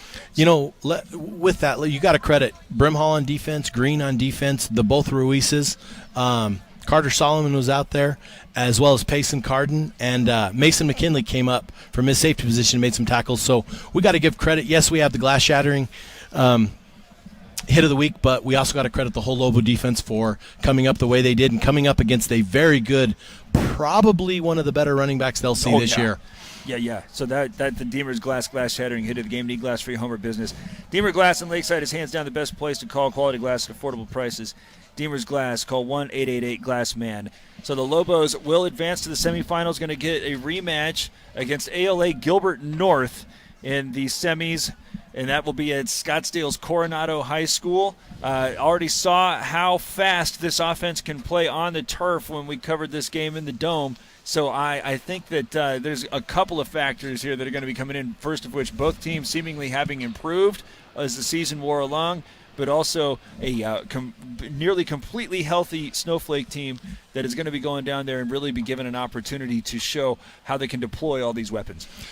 It'll be interesting to see what they do to come up with the beat, and I'm going to just go ahead and say it. We got to know who they weren't playing last time, which recruits from ALA Gilbert North are now playing on their team, and what they're going to be doing coming up. I'm just going to assume, because that's how these things work in the small school ranks, that they've set half their games and they're out. So what film are they going to have? What film on them? Are any of these guys difference makers? Are there none, which I doubt. But the Lobos are going to have a whole new game plan and a whole new approach. Like, hey, we haven't even played these guys. Of course, they are familiar, but huge game. It's the semifinals. It means punch a ticket to the championship, and it'll be some good football being played. Final score here, 38-21 for Aaron Hewish and Ashley in the studio. I'm Derek Palmer. Thank you for joining us here on Shola Ford's presentation of high school football on iTalk 106.7 and iTalk1067.com. All right, thanks, Ashley. This has been Shola Ford's presentation of high school football on iTalk 106.7 KNKI Pine Top and iTalk1067.com. Brought to you in part by Northland Pioneer College, Ace Hardware of the White Mountains, Deemer's Glass, Beeler Orthodontics, Summit Regional Medical Center, Octopus Car Wash, Mountain Mobile Auto Glass, and Little Blue Bird Studios. This broadcast has been a copyrighted production of iTalk 1067 and Country Mountain Airwaves, a Kopaniki communications station. Any rebroadcast, retransmission, or use of this broadcast without the expressed written consent of iTalk 1067 or Country Mountain Airwaves is strictly prohibited. For more information on this game and other games around the region, go to iTalk1067.com.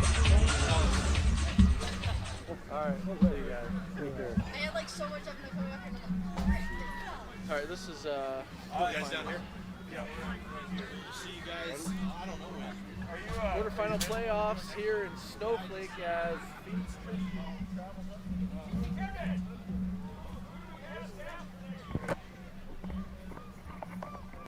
this works.